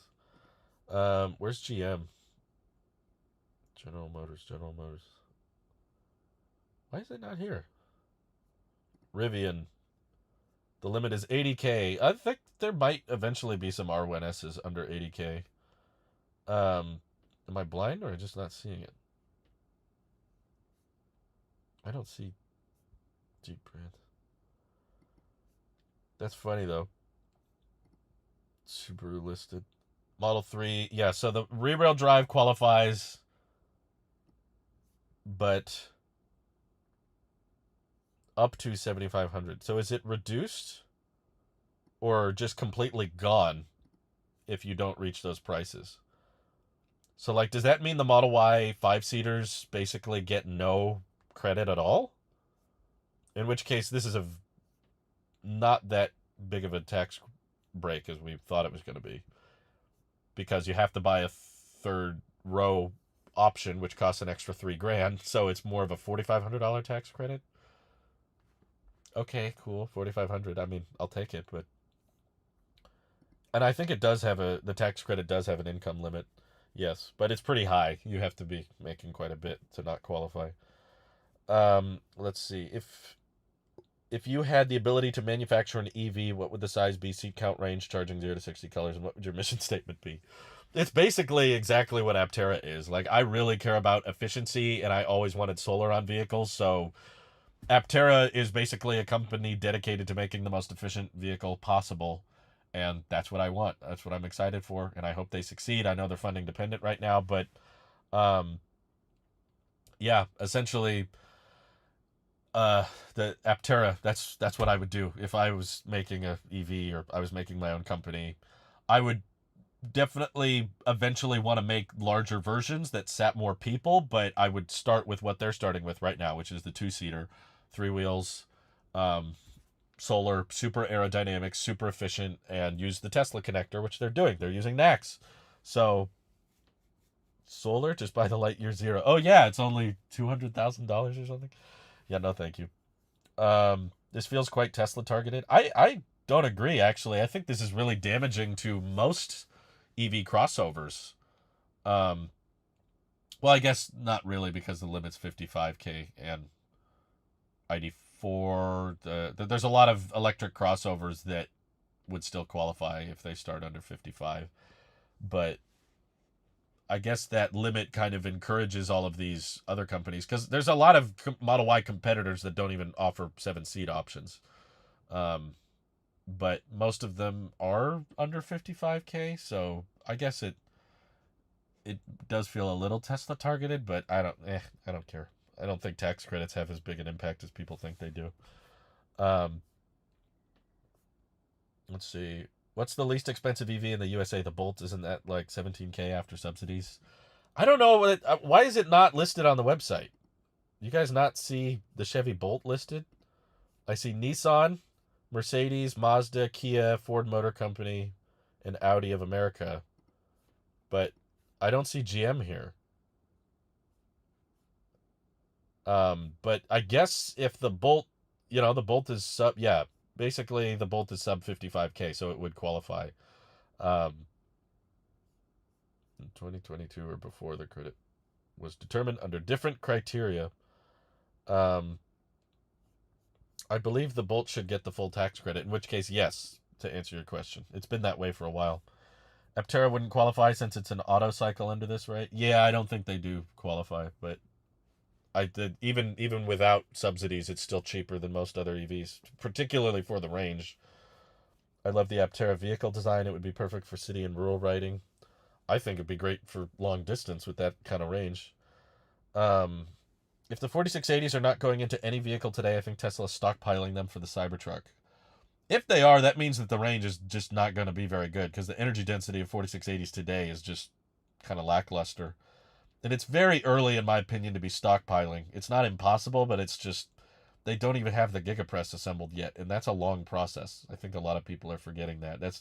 I watched the Giga Texas construction videos for several years, and they had the Gigapress active and calibrated and testing months and months and months before first deliveries. That was not like around the corner. It wasn't like, okay, the press is active, let's start deliveries. It was like 8 to 9 months between, okay, the Gigapress is working, it's stamping out things, to now we need to build out the rest of the assembly line. I don't know. Maybe they'll skip a bunch of things by not having a paint shop to worry about, but I think it's very early to be stockpiling 4680s. Hey, we got an Aptera invested here. Thanks, Jose. How do you define a crossover? For me, it's basically a hatchback with about 7-inch ground clearance. I've gotten into arguments with people about that. The way I looked it up when we were trying to figure out what the textbook definition is a crossover is a larger vehicle that's sharing a platform with a sedan, which I thought was a weird definition, but that's how a lot of automotive companies do it. Because I can think of a lot of vehicles that I'd consider a crossover that aren't really sharing anything with a sedan.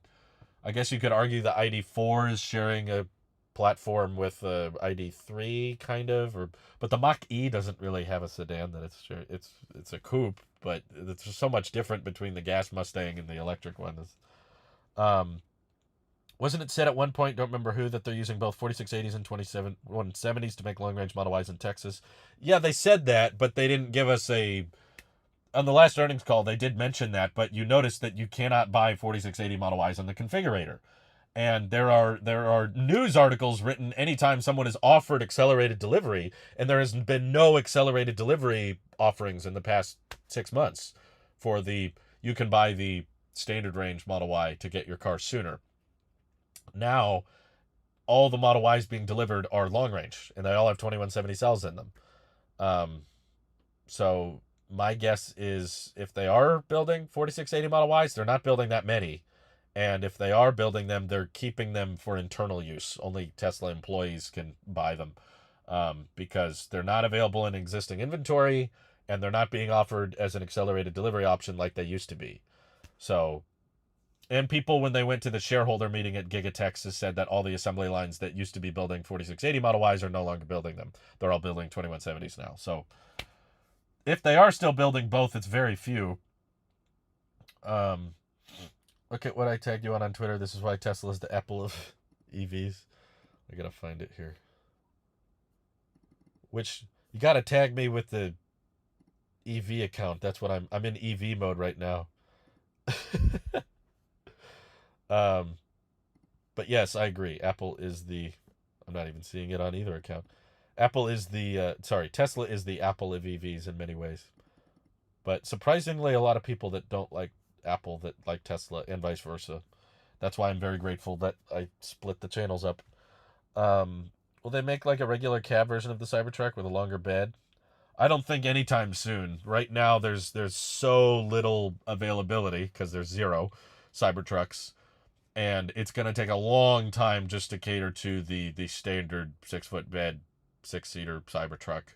The only reason they would differentiate on the models like that is because demand is too low and they need to diversify to get more people interested in it, and they're at the opposite right now. So I won't say never, but probably not in the next 5 to 6 years. I doubt it. Either Twitter's broken for me or yeah, I'm not seeing it. Sorry. I'll check it out later, I guess. Uh, I love the Aptera too, but they listed all the vehicles that qualify. Now it's up to the manufacturer to decide if the car meets the MSRP cap. Isn't it also partly up to the dealers? If a dealer marks up a Mach-E past 55K, does it no longer qualify? That's another annoying thing. But yeah, I definitely think that the Tesla advantage of the tax credit is nowhere near as good as people thought it was going to be. Basically, requiring the 7-seater on the Model Y cuts it in half, and the long-range Model 3 or Performance still don't qualify. The rear-wheel drive qualifying makes it a really good option. I love the Model 3 rear-wheel drive. I think it's, factoring in cost, it's the best Tesla you can buy because you still get all of the great things about owning a Tesla. You still get autopilot, you still get the software, the mobile app, you still get supercharging access, and you get LFP, which the other more expensive vehicles don't get, so you can charge it to 100% all the time.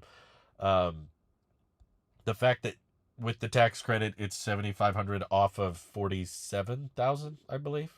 So it's basically the price that the Model 3 rear-wheel drive used to be like a year ago. You can get a Model 3 for the same price that a Model 3 cost back in 2021. Cool. Thank you, tax credit. How fun. But yeah, definitely not as big a deal as people were probably hoping for. Okay, I got the DM. Let me take a look at this. Study in contrast. 4-port EA station, 1 broken. The rest won't go over 35 kilowatt. Right across the parking lot, a 16-port V3 supercharger, all working. Max output 250 kilowatts. Yep. I gotta admit, I think I said it years ago, and I still feel the same way now. I think that the supercharging network is Tesla's greatest advantage, and it will probably stay that way for many, many years. I just, from my own experience using superchargers, it's not going to go away just by Tesla opening up the network because they can't open all the chargers. It's only going to be new V4 chargers that can charge non-Teslas, which is basically them starting from scratch. It's basically like Tesla making a better version of Electrify America, but they're starting with no stations right now because a lot of these places don't have cables long enough to reach non-Teslas, and they don't have the adapters for them. They don't have CCS for them, and you're not going to be able to add CCS to every supercharger very quickly, at least. So I don't think we're just going to wake up one day and suddenly superchargers can charge all non-Teslas, but the reliability, the consistency, how easy it is to find them within the in-car software, how standard the fast charging speed is across all Teslas. You know, you're not like a Lucid Air waiting for a Chevy Bolt to stop charging, or a lot of ID4 owners are known for charging to 100% at the fast chargers, and they charge really slow at the higher speeds, at least from the videos I watch. So you just don't worry about those things because Tesla made it so simple and so easy, and I think that was really, really smart because that is a deal breaker for a lot of people. If you've been watching the Out of Spec channel, Kyle from Out of Spec has been covering, and Brandon as well. What's his last name? I forget. Brandon Felch or something. F. It starts with an F. Mr. F has been experiencing terrible, terrible reliability with EVgo, with there's Joule chargers now, but they don't work.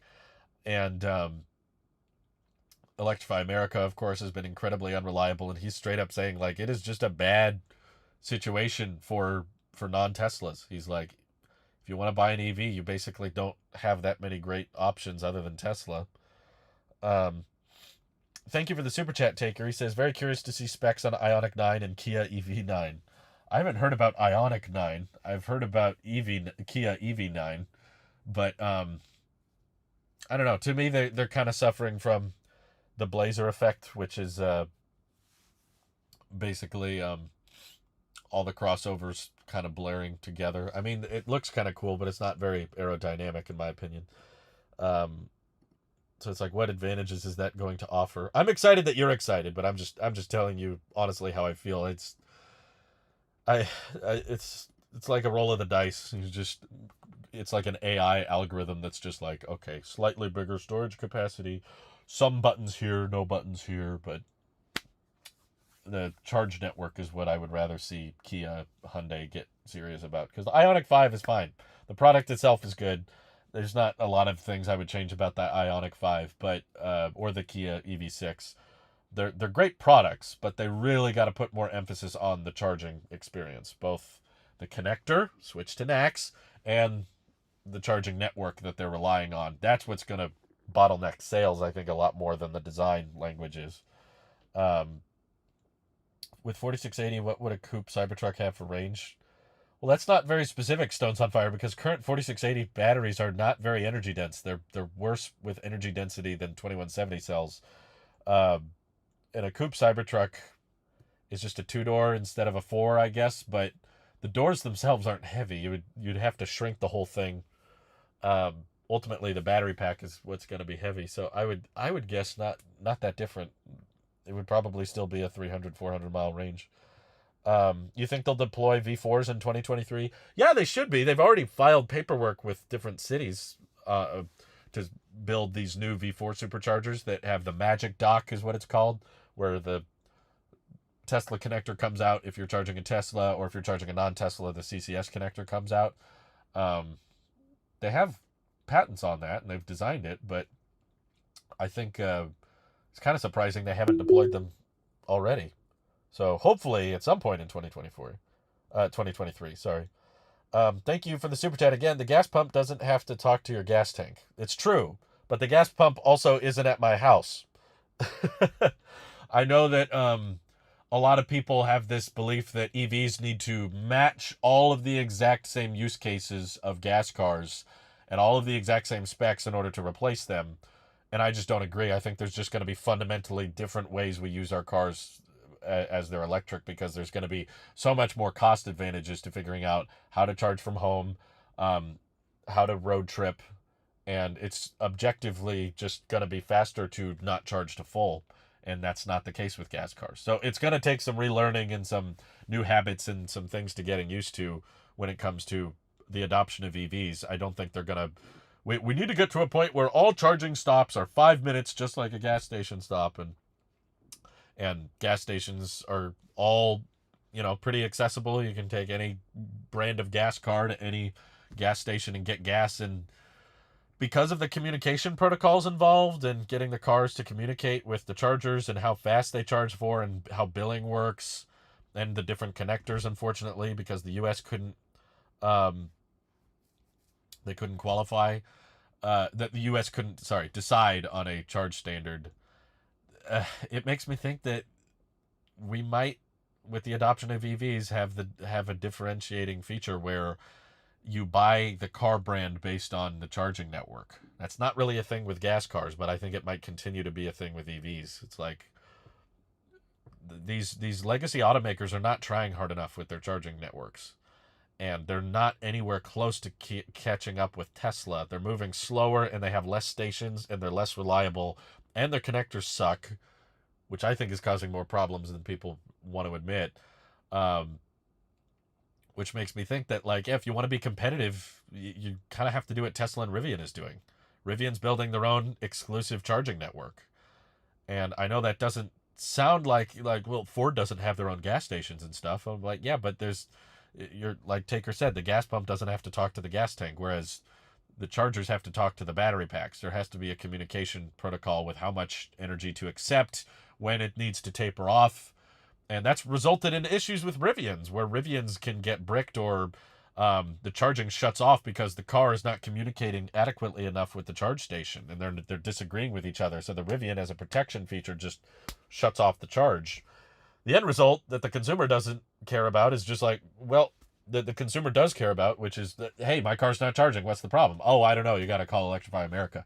So I think that with the adoption of EVs, that might be one of the big, just fundamental differences between gas cars, is that you might actually pick a brand simply because of the charge network. I know a lot of people are doing that right now with Teslas, but based on what I've read in the EV community, everyone just says, well, this is just growing pains. This is early adoption. Eventually, all chargers will charge all EVs. I'm not so sure, honestly. I'm not convinced that it will always be that way. I'm not convinced it'll change eventually, because there's, in my opinion, NACS is the best connector, and that's what we should all switch to. But I don't see that many automakers. You know, Tesla announced the NACS connector a few months ago, and no one other than Aptera really has agreed to use it, which sucks. I agree. That's like a huge bummer. But ultimately, that does kind of mean that we're probably going to have a future, even 50 to 100 years from now, where all EVs in the US, you have to pick. Do you pick the NACS? Do you pick the CCS? And we might continue just... I know it's early in the EV adoption phase, but the direction, kind of like a plant, like, or a tree growing in a particular direction, is like, once you grow past a certain point, even early on, the stem being crooked in that one direction is going to influence the rest of EV adoption. Like, what is decided on early impacts the long-term future. And what I'm seeing right now is a lot of stubbornness between charge networks and legacy automakers feeling like, oh, well, we don't make gas stations. Why do we need to make charge stations? And it's that dated mindset that is going to back them into a corner where they realize, oh, crap, if you expect all of your EVs to run on a dated charge network or a broken one, your EVs aren't going to sell. Thank you, Greg Swanson, for the super chat. He says, my 2017 Model S has 115,000 miles and still gets over 300 miles on a full charge. Can't wait to have it past 400,000. Gonna drive it till the wheels fall off. Nice! That's awesome, Greg. I want to do that as well, although I'll never have 300 miles on a full charge. That's impressive that you can get that much after that many miles. Thank you so much for the donation. They should make a legislature for only one connector. They should have done that like 10 years ago, but they still haven't. So if they haven't done it now, what's going to encourage them to do it in the future? And also, because it's the U.S. government, I don't expect them to choose the right connector. They would probably choose CCS, which means most EVs and most charge stations would all need to be retrofitted and adapted to a worse connector with worse charging speeds and less reliability. I wish there would be more announcements now about switching to NACS, because the sooner you do it, the better. And no one other than Aptera has adopted it, so I don't think CCS is going away. PM says, Republic charging, in my opinion, to help people learn to unplug at 80% instead of going to 100. You get charged by kilowatt hour and by time. If you use a level 2 charger, the time charger is lower than a 300 kilowatt. Yeah, don't use hour when you're talking about charge speed. But I think Tesla has helped alleviate that a lot, because you just plug in where you want to go. And when you're charging at the supercharger, it tells you how long you have until you can continue your trip. They kind of directly don't encourage you to charge to 100%. The only cars that will even like let you charge to 100 is LFP, but yeah, like the simple software intuitive way for you to road trip with the car is to continue driving when you have enough range to reach the next destination, and your charge speed is a certain amount. And they're kind of already doing that, in my opinion, because the superchargers are pretty expensive typically where I live. Oh, you're saying for non-Teslas, I guess, because the code didn't offer that. I don't know. I don't think the charge time thing has been helping with EA. There's still a lot of people that will just sit there and charge. And that's partly because Electrify America, due to its unreliability, likes to give out cheap rates. I will give them that. They tend to say, this session is on us, or this charge session is free. But I'm like, when you start incentivizing free charging, then people aren't going to leave when they should. They're just going to let it charge up all the way, because there's a cost reason for them to stay parked there. EU passed one connector for small electronics this year, so it's never too late. Yeah, but that's just one... Sorry, that's just one device, the iPhone, that they basically passed the law on. But they got way ahead on the charging network. Adapters for phones is not as big a deal as adapters for cars. EU was way, way early on adopting a EV standard. We'll probably hear more automakers switching to the NACS connector. I hope so. I think it would be a great idea for anybody, Rivian, Lucid, Ford, VW, everybody should announce it, but the fact that none of them have yet is kind of discouraging. Um, let's see. I didn't hear about Monroe talking about airplanes getting exoskeletons, but that sounds interesting. The best Tesla is my new 2023 Model Y rear-wheel drive with LFP. I get the 7,000 euro tax in return. Oh, yeah, that's right. You guys get that model. I was like, what are you talking about? Europe gets the LFP Model Y. Yeah, I really wish we had that. I would agree. If the LFP Model Y was available in my country, that would be the best buy. Yeah, I know it's electric shavers and laptop. It's not smartwatches, though. I've read the law. It doesn't apply to watches. But the point is, all those shavers and laptops already have Type-C. MKBHD reviewed the Cadillac Lyric, and he said it integrated charging into navigation really well. That's good, but if it navigates you to a charger that's not working, it doesn't really help all that much. There's good ways to do it, but navigation is one piece of a very big puzzle. Let's see. Would you get the Rivian dual motor? Hey, Brandon. Would you get the Rivian dual motor max pack R1T estimate 400 mile range or quad motor large pack R1S estimate 321 miles? I know R1T is a pickup versus SUV, but need help deciding. Curious on your input here. I mean, I feel like the range isn't that important. I mean, ultimately, do you need a pickup truck or an SUV? That's the biggest differences between those two. I'm guessing based on the terminology Rivian is using that the range is not going to be much. They used to say on their configurator, I can show you guys this actually. They used to say like over 400 miles of range on the Max Pack. And you notice after the latest update, they announced that you can only get dual motor for you can only get Max Pack with the dual motor. I don't think it's going to be much over 400 because it used to say 400 plus, but see, it's not available with the quad motor. If you go dual motor, now it just says 400. And when you select, where does that pop up? Where did it go? There used to be a little information page. Did they get rid of it? Compare. What happened to compare battery? There used to be a little package detail thing. Basically, there was a pop-up. Oh, here. Is this it? Yeah. Estimate range, just a series of lab tests, and they sent out this email about the Max Pack where they were saying that it's about 400. It was no longer saying like over 400. It was like around 400 miles of range, and we don't have an EPA test on it yet. But they based on the way they've been changing their tune surrounding it, I don't think it's going to be much over 400. And keep in mind, especially with the Rivian actually encourages daily charging of 70%, not 80%. So 70% of 400 mile range is 280 miles. That's pretty low. So personally, I don't think the range argument is that good for the Max Pack. Like the charging network is going to impact your road trip a lot more than 400 miles of range versus 320 miles of range. It's a difference of 80 miles, but you're not charging to full anyway.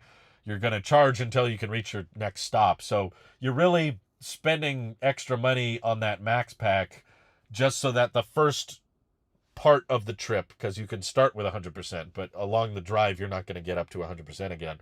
A difference of maybe 80 miles.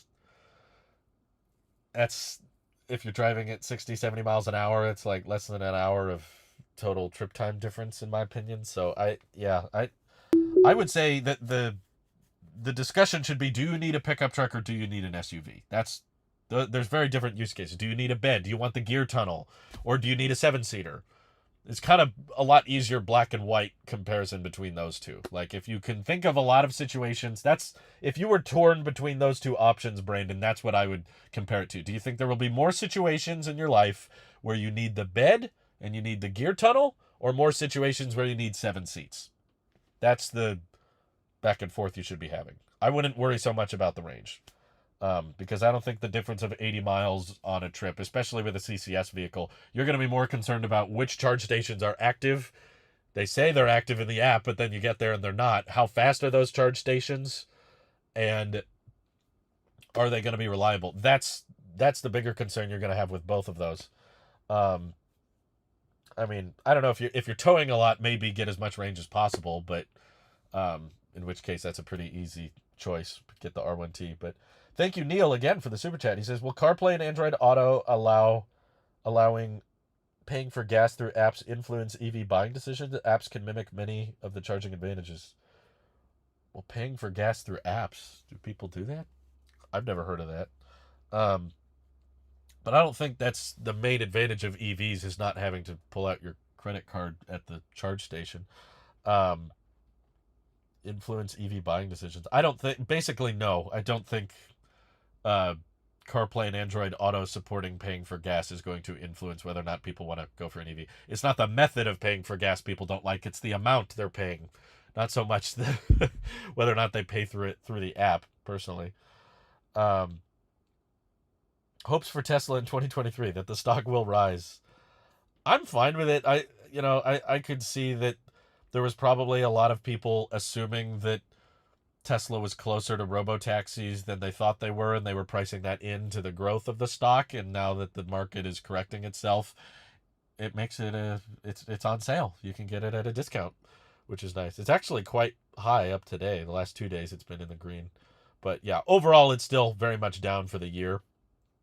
But that's okay. Stocks are volatile, and stocks go up and stocks go down. It's not the end of the world in my opinion. It's something you have to come to terms with when you're buying early tech stocks. They're going to be volatile. I hope you are writing off your Model 3 since you use it for your YouTube channel. It's not that simple. A lot of people just write it off. Just write it off. It's like you can't write off the entire purchase just because you've made a few YouTube videos on it. You have to track personal miles versus work miles, and you can't write off the entire price. You have to write off portions of it depending on as the years goes on. It's not that big a deal. It doesn't actually write off that much in taxes. Um, but yeah, we'll look into it. I've talked to people that buy EVs for their channels, and it's a lot easier to write off if it's a lease because you're not actually getting any ownership out of it. But when you buy it outright in cash, it's actually quite complicated to figure out how much you can write off. But no, you can't just write off the whole thing and be like, okay, done. There, I don't have to pay any taxes. Let's see. You will share. What did you talk about? It's not just the guy during the Model 3 said he will check out the channel. What channel? You do a test drive or something? But yeah, I would. What do I think will happen with Lordstown? They will probably. It sounds like they've started deliveries to fleet buyers, but I don't know how many. They will probably continue to just deliver in low volume or get totally bought out by Foxconn. I don't know. I don't think their vehicle has that many advantages to other electric trucks, and it doesn't sound very profitable either based on what I know about it and how big the battery pack is and what they're charging for it is like, I don't know. Catering to fleet buyers means losing a lot of money because you typically with fleet buyers offer them at a discount. Yes, the stock did go up yesterday. Let's see. Rivian in green looks stunning in forest. There's a Rivian that I won't say where, but there's a Rivian that parks not too far from my house that I see pretty regularly, so I always try to spot it when I can. But I will admit I'm seeing a lot of F-150 Lightnings where I live, which is surprising. Ivan mentioned earlier. I'm just pointing out that the Lyriq is one of the few legacy manufacturer vehicles that does it. That's good. That's a start, but yeah, it's it's not definitely not like okay. The Lyriq is serious. The bigger problem I have with the Lyriq is they're just not building that many of them. And I would much rather them kill the Hummer entirely and use all the batteries that they're stuffing in the Hummer to build 3 Lyriqs, because the Lyriq seems like a great vehicle, very luxurious and not terribly expensive.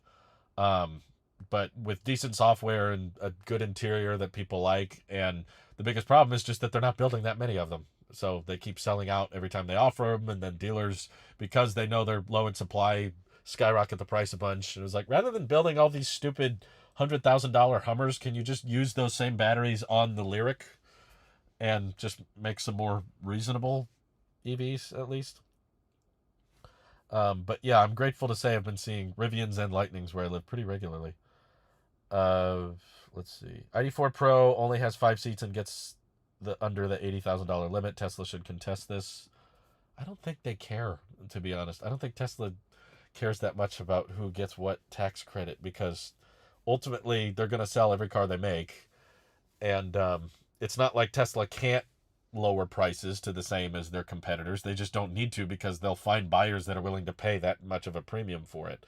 So I personally don't think they're going to contest the tax credit. I don't like whenever you ask Elon or Tesla in earnings calls about tax credits, they're always just like, whatever. Like we'll just make cars as quickly as we can and we'll price them accordingly to account for demand. And Tesla doesn't have a demand problem. You missed my text about a few minutes ago. I met a guy with a Model 3 and I turned them on to your channel. Oh, thanks, man. I appreciate that. That was nice of you. You didn't need to do that. Michael says the Hummer is what gets people in the doors. It's what all gas car people think is the coolest thing when they leave the dealership with a Bolt because it has so many of the same features. I don't think that's happening. There's 60,000 reservations for the Hummer. I don't think all the Hummer buyers are compromising with Chevy Bolts. But again, that logic that we need to get people in the door with the Hummer, I don't think the profit margin is very huge. They're charging $100,000 for a vehicle with a 215 kilowatt hour battery pack. That's not a huge margin. That's 2 Model S's worth of battery packs for less than a Model S. I don't think it's very profitable, to be honest. And a very complicated design. Very, very intricate. 3 windshield wipers, removable roof, crab walk, giant tires, powered frunk. There's a lot of complexity. There's cameras all over that. It is not a cheap car to build by any means. I'm betting they're probably breaking even on the Hummer at $100,000. That battery pack has got to be crazy expensive. It's massively, massively huge battery pack.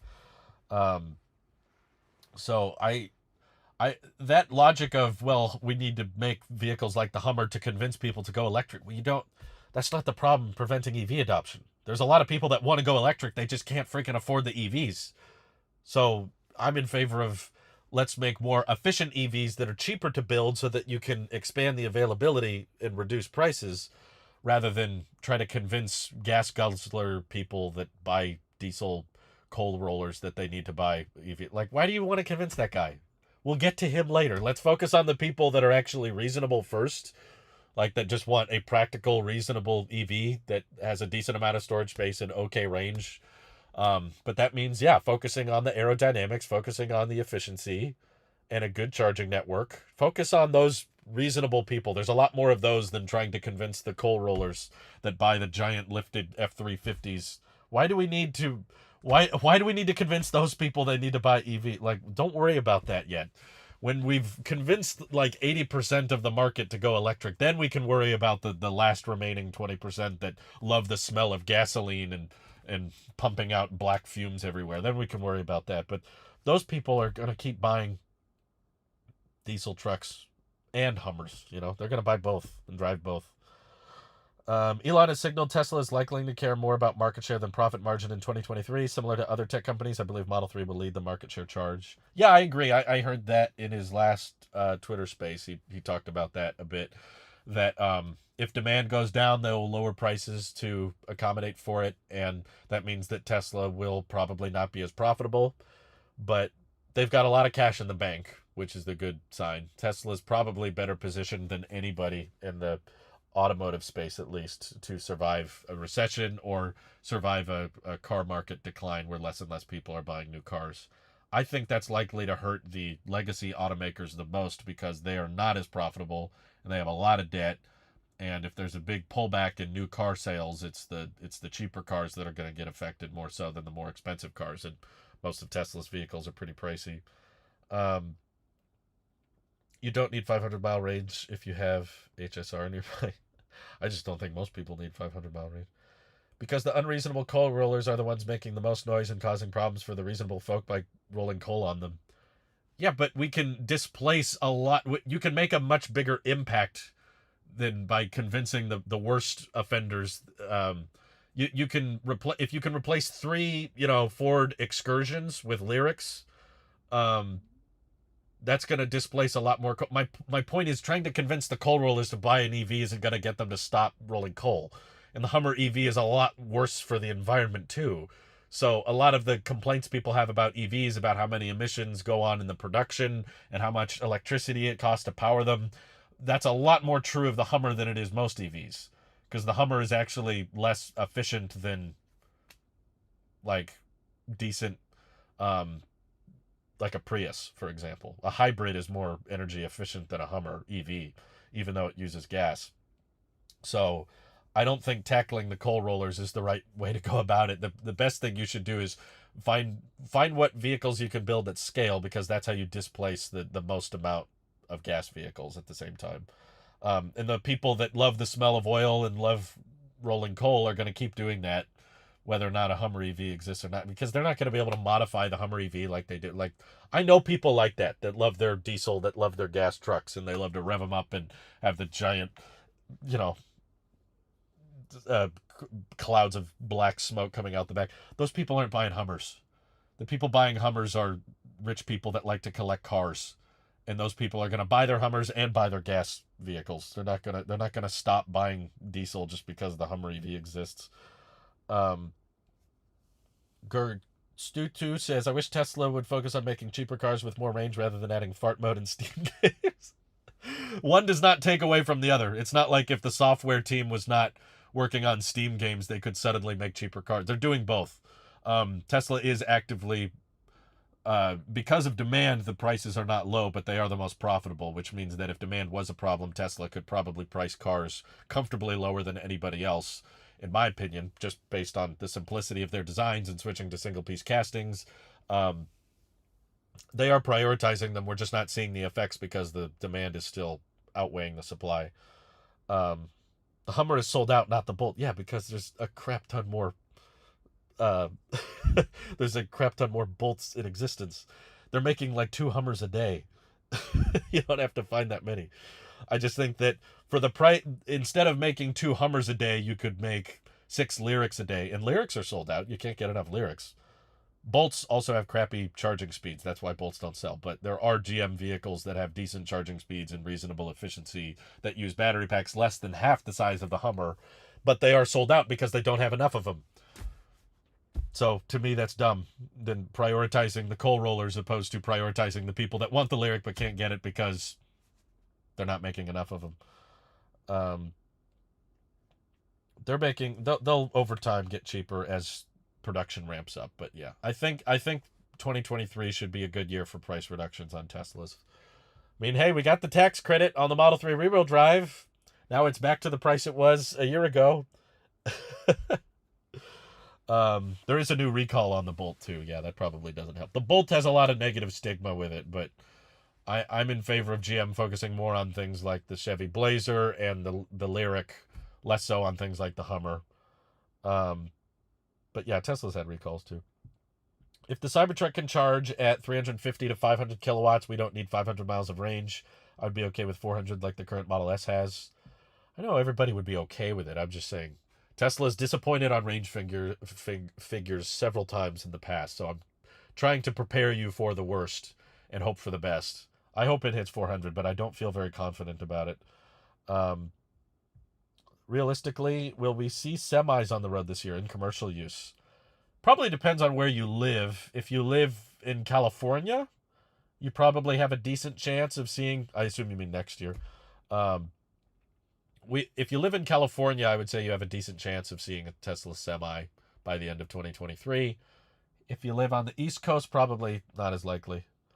Has there been any news on the Roadster? Basically none, Brandon, unfortunately, which is a real big bummer. But I do think that 2023 is just going to be all about ramping up existing factories, also probably picking new Gigafactory locations soon, and getting the Cybertruck out. Getting that Cybertruck assembly line at Giga Texas up and running, operational, testing it, getting the efficiency down, and hopefully unveiling the range and price. But again, I'm betting they're going to be quiet about it, just like they've been so quiet on the Tesla Semi. We don't know what the Semi costs. We don't know what the payload of the Semi truck is, but it's in production. Deliveries have started, and they are in use.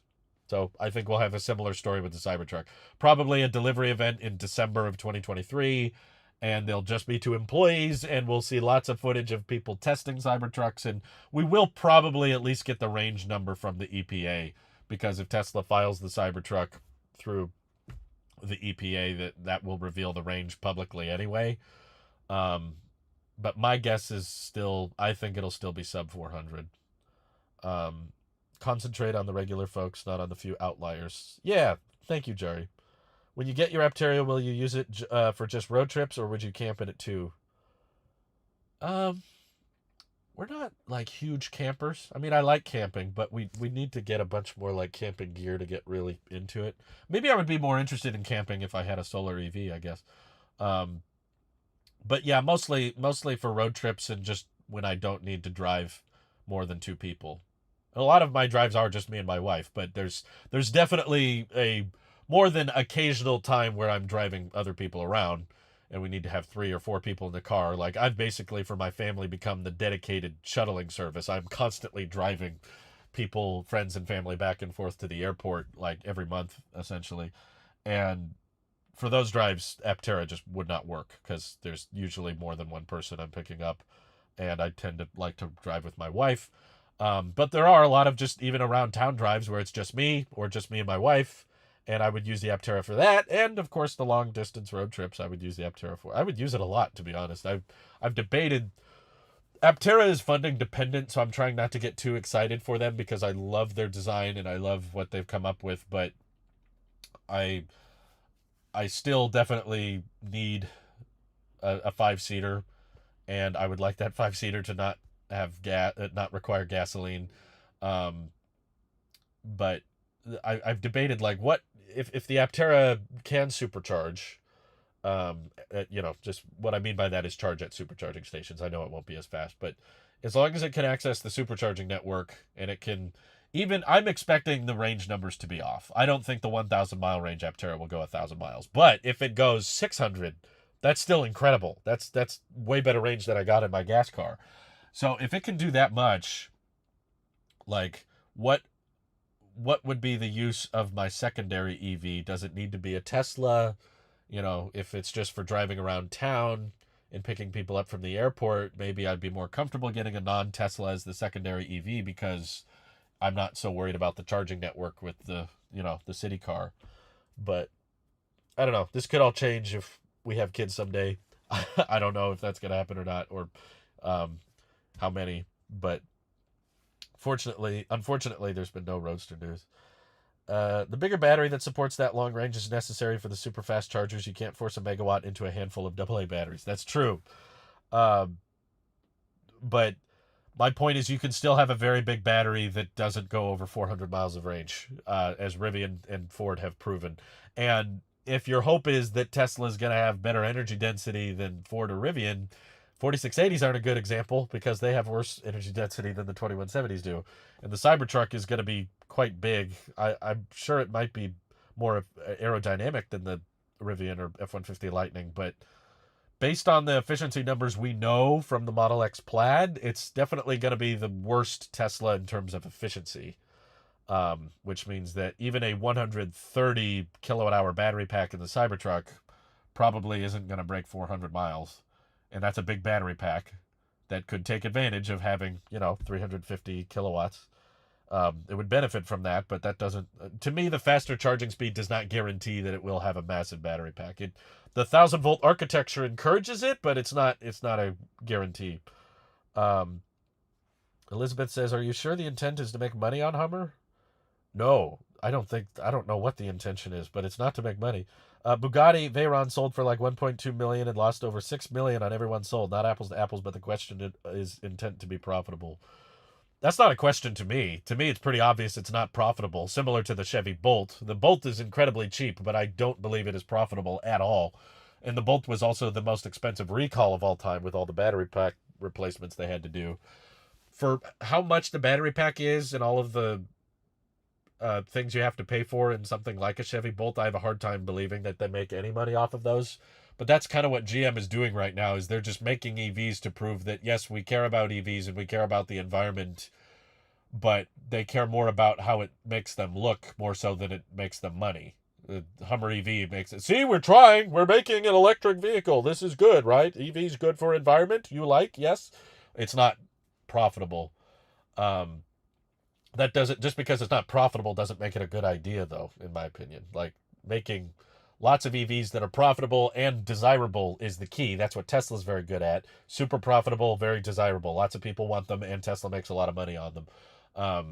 Whereas if you make a vehicle that's really desirable but not profitable, then it doesn't scale very well. The manufacturer doesn't have much incentive to increase production, because the more of those they make, the less money they'll have.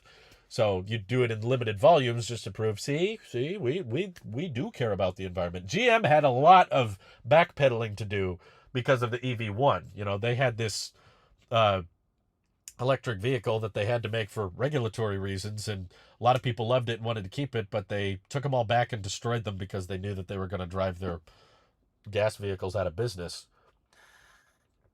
If you've seen that documentary, Who Killed the Electric Car, that's all about GM.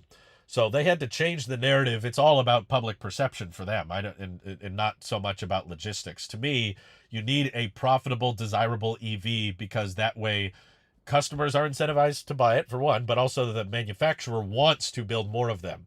They want you to buy them. If they want you to buy it, they'll make lots and lots. Whereas if you're in a position where the manufacturer doesn't want that many to sell because they're going to lose a lot of money on them, then it's not a good situation. And that's probably what they're at with the Lyriq right now. Why aren't they increasing production? Why aren't they scaling more of the Lyriq? Well, it's probably because they lose money on every Lyriq.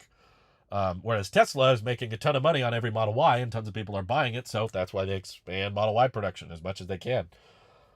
Hummer is publicity and proof of tech. Yeah, I agree. But to me, the proof of tech is not that useful. Like, we know EVs can be fast. We know EVs can be cool. We know that you can do off-roading with individual torque vector. Like, to me, that's not, like, something we needed proven. Maybe it sold some people on it, but again, demand is not the problem with EV adoption. So I don't think selling more people on EVs is the key. It's making EVs more affordable and available. That's the key. Let's see. If Tesla is not going after companies who use their patents, why wouldn't GM or another auto company just rip off Tesla's motors and tech to make their new cars just as efficient? Beats me. Good question.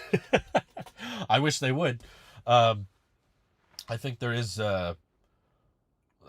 something in regards to stigma and pride, and Sandy Munro talks about this all the time with all the companies he's worked with over the years, that a lot of them just will say no to new ideas and new technology simply because it's different and they didn't come up with it. He said there's a lot of that in the legacy automotive space. But I do think there is some patent policy Tesla has. It's like, you can use our designs, but if you do, then you can't sue us for using your patents or anything. It's a weird legal thing. Coach DA wants me to stop saying something. He says, when they stop saying when they shut off Model 3 long range, you could still order them new from inventory. They only stopped custom builds. Big deal. Not many options anyway. I think there's a difference, though. I mean, why did they shut it off on the configurator opposed to just having some available in inventory? Why, if your point is it's still available, then why do you think they shut off the configurator? There's got to be a reason. They could shut off the configurator for the Model Y long range too and just sell them in existing inventory, but they didn't do that. It's because I think most of the orders were coming through the configurator, and they had some Model 3 long ranges available, but they didn't want everybody to know that that was an option, unless, it's a kind of an extra step. It's an extra backdoor. And it's dependent on inventory in your area. Some areas had them available, but it's not the same as a custom order, which is basically just order as many as you want. Why did they turn that off? If you don't think, do you think production didn't change at all for the Model 3 long range?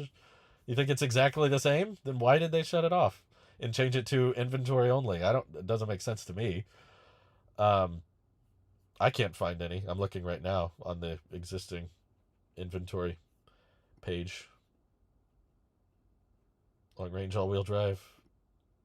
Nothing. At least in this zip code, which is around the Bay Area. That's not my zip code, by the way. Thank you for worrying about me, though. Let's see. Quick Google search says last month 77% of new vehicles were EV in Norway. That's great. Congratulations, Norway.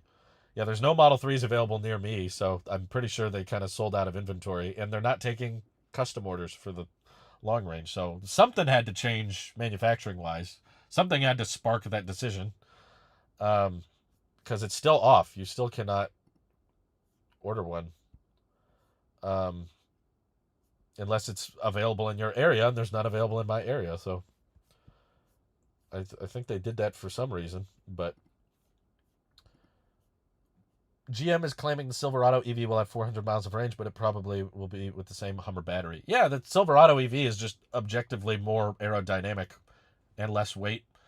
Um, from what I can tell, just the way they designed it, I mean, I'm no expert, but the Hummer EV is like the opposite of aero. It's giant thing with this bulky cabin and the giant drop off on the back, and yeah, it's basically driving a parachute down the freeway. Whereas the Silverado is more in line with what a traditional truck looks like, but still with a pretty big emphasis on making it smooth, not cut through the air as harshly. So I don't know how they're gonna. Again, it's from GM though, and they haven't really given us any range numbers other than 400 miles, but they say that the work truck version starts at 40K. Absolutely zero chance in heck that that is a profitable vehicle, but that's why again I mostly feel like GM is doing EVs for publicity reasons, but they haven't figured out how to make them profitably yet. Um, the Silverado EV, I think, is a pretty good product as a vehicle. It will probably be a really good option, but for the company, they will not likely scale them at that high a volume because they're going to lose a bunch of money on all of them. Um, thank you for the super chat, Taker. He says Norway's wealth is built on fossil fuels. Ironic. I don't know how their wealth is built on that, but yeah, I mean, there's a so is I you could argue the same thing about the Saudis, but they invest heavily in Lucid. I mean, you can build your wealth and build your business around oil and still admit that oil is temporary and that EVs are the future.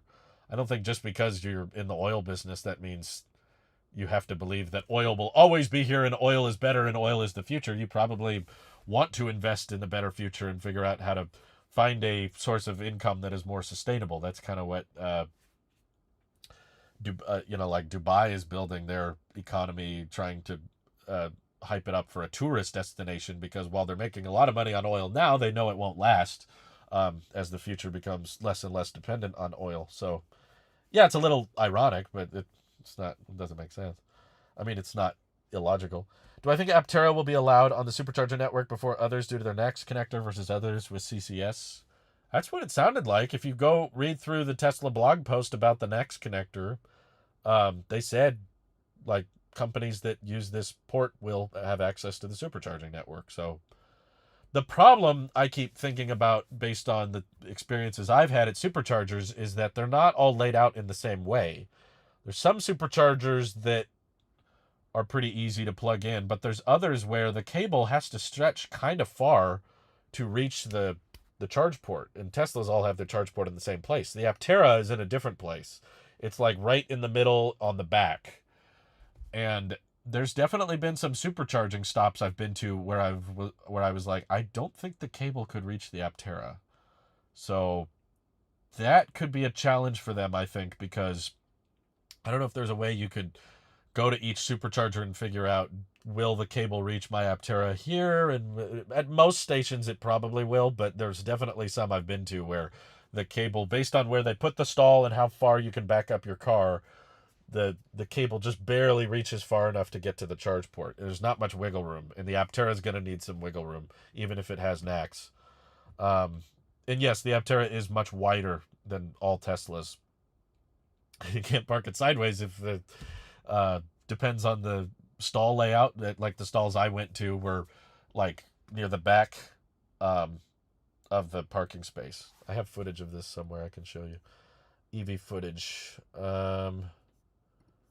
Let me find it. Charging?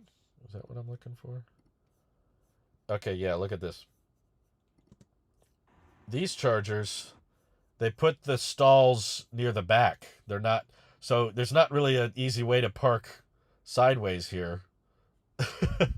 And the cable is on this part of the charger. So imagine if I parked an Aptera here. Could that cable reach all the way to the back? And could the Aptera even fit between these parking spaces? These parking spaces are kind of narrow, and the Aptera is wider than the Cybertruck. So, I don't know. They might have to come up with some kind of system that can help you figure out which superchargers can actually reach the Aptera. Yeah, from the wheel pants, it's wider than the Cybertruck, but a lot of time when you think width, you just think, oh, the whole car is that wide, whereas the Aptera just has a very wide front area with those wheels. The part where the doors open are pretty narrow. That's pretty standard compared to a normal sedan. So, and the fact that the doors go upward means that parking is probably going to be pretty easy for the Aptera, but and getting out because the door doesn't swing out this way.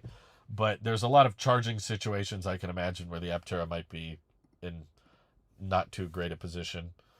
I'm talking when, not if. They also said they will be open to others over time. Right, but we don't know what that looks like. We're pretty sure based on the V4. I can tell you now, just based on how superchargers are laid out, that you can't just flip a switch and suddenly let every supercharger charge a non-Tesla, because, like, here, for example, the Rivian would have to park in the middle of the road for the cable to reach, and would need an adapter that doesn't currently exist. We don't have a NACS to CCS adapter at this time. And if you went to busy superchargers, like, here's another good example. This cable is barely long enough to reach my charge port here. How could that reach an Aptera if the charge port is like right in the middle? But yeah, that's the stall you're supposed to use. It's not this one. I know it kind of looks like, well, you should plug in the car here, but if you're parking a Tesla there, the charge port would be on the other side of the car. So, yeah, I think that the superchargers were prioritizing cheapness and like how affordable we can make the charger and how reliable it can be. And keeping the cable short probably helped them reduce the price of deploying them. And that allowed them to deploy lots of superchargers very quickly, because based on the numbers we've seen, they are a fraction of the price of an Electrify America station. But the way that backfires is it's not that easy to open up. So opening up the oh, you were asking, will be allowed on the superchargers?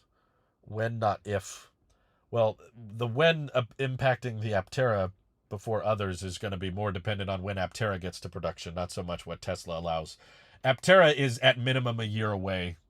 If Aptera got $1 billion invested right now, it would still take them a year to start production, because they are funding dependent, and they said once they have funding, they're about 9 months away, and they don't have the funding yet. So there's probably could someone else adopt NACS and get supercharger access before Aptera? Possibly, but no one's wanted to adopt it yet. So I don't know. It's too early to say, I guess. No one has expressed any interest other than Aptera in adopting that connector. So, yeah, I suspect Tesla will handle non-Tesla charging the same way they do in Europe, by doing nothing. They didn't do nothing. They opened it up at superchargers that were low traffic. For superchargers that rarely had a lot of wait times, they opened it up there. But not every supercharger, even in Europe, even though they all have the same connector, it doesn't all work.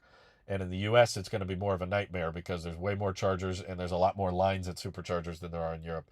And there's a lot of varying EVs here that all have charge ports in different locations. So it's going to be a nightmare to just try to open it up for everyone. And my guess is that Tesla's approach is going to be just new V4 superchargers can charge Teslas and non-Teslas, but old V3 and V2 superchargers are probably just going to remain exclusive to Tesla, or exclusive to any car that has the NACS, which hopefully is Aptera, but we don't know how soon Aptera will come out. Hopefully more EVs in my area, since it's mostly just Tesla EV subsidies in my country. I think that's going to depend on, can they build them? That's what counts. Not so much what subsidies they qualify for. But yeah, I'm hopeful that because the range on the Aptera will be so high, I won't be too concerned about finding a supercharger that I can plug into. You know, that's the nice thing about my Model 3 is like, okay, my Model 3 range is not the best, you know, it's sub 300, and now with some degradation, it's sub 270 miles. But I'm not too worried about that because everywhere I drive, there are tons of superchargers to choose from. There's a big road trip I'm planning next year that I'm excited for because it'll be further than our San Diego road trip. And I looked at the route and it was like, yep, you just stop here, here, and here, and you're good. And even in these big stretches in Oregon, there's these big long distances of nothing. There's no towns and there's not even gas stations. There were times where we almost ran out of gas because the pickup truck I was driving, it was my dad's, was getting such terrible mileage because it had all of this stuff on the back. So it was not aerodynamic and it was heavily weighed down because this was the drive I did to help him move. And the range on the pickup truck was terrible. And there was a big stretch where I was like, oh, shoot, should we have gotten gas at the last town? I thought there was going to be more gas station stops, but, it's a gas truck. You're not actively planning all these trips, like all these stops like you do in a Tesla. I just plug in my parents' place and it says stop here, here, and here, and here. Whereas in the gas car, you're kind of eyeballing it. You're kind of like, we can keep going and there will be a gas station at the next town. But then we got to a point where they're like, there's no towns for a really long stretch. And I had range anxiety in the gas truck because we were out in the middle of nowhere. And I was looking over the map and there's still superchargers out there in between the stops that the car was telling me to make. So even if I was super inefficient or didn't charge or a supercharger was down when it said it was going to be up, I would still have wiggle room.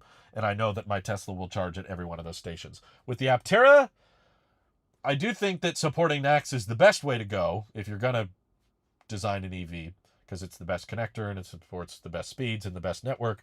But because of their placement, I'm not entirely convinced that it will charge at every supercharger. So that's kind of what makes me want to have the longest range possible, is to make sure that, well, with the Aptera, I might be able to drive to my parents' place without stopping, because that's how long the range is.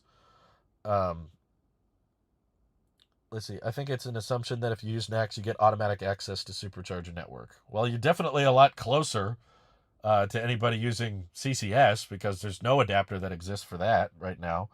But Tesla said it in their publication. They said that they will open the supercharger network and it will be open to people who use NACS. So it seems pretty obvious to me. I don't know what you're assuming. That's what the statement was. Let's see. I don't know what you meant by now that EV share in my country is just 3%, so I hope the number will be much higher because of that. Yeah, I mean, if the problem is that not enough people can buy the EVs, that's one thing. But I tend to notice in most countries that's not the problem. It's that they can't be built at high enough volume. Let's see.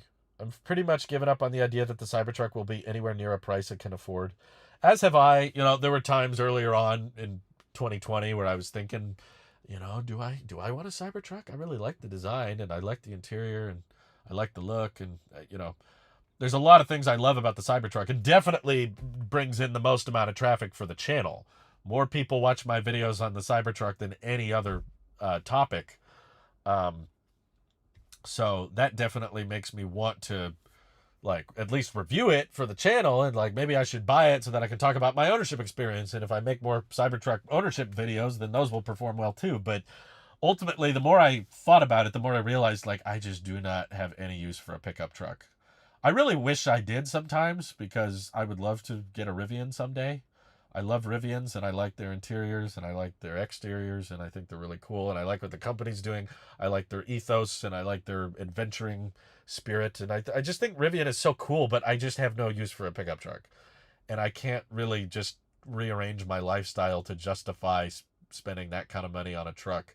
I've been off-roading with friends before. I have friends with old pickup trucks and they like taking them off-road, and I don't really like off-roading all that much.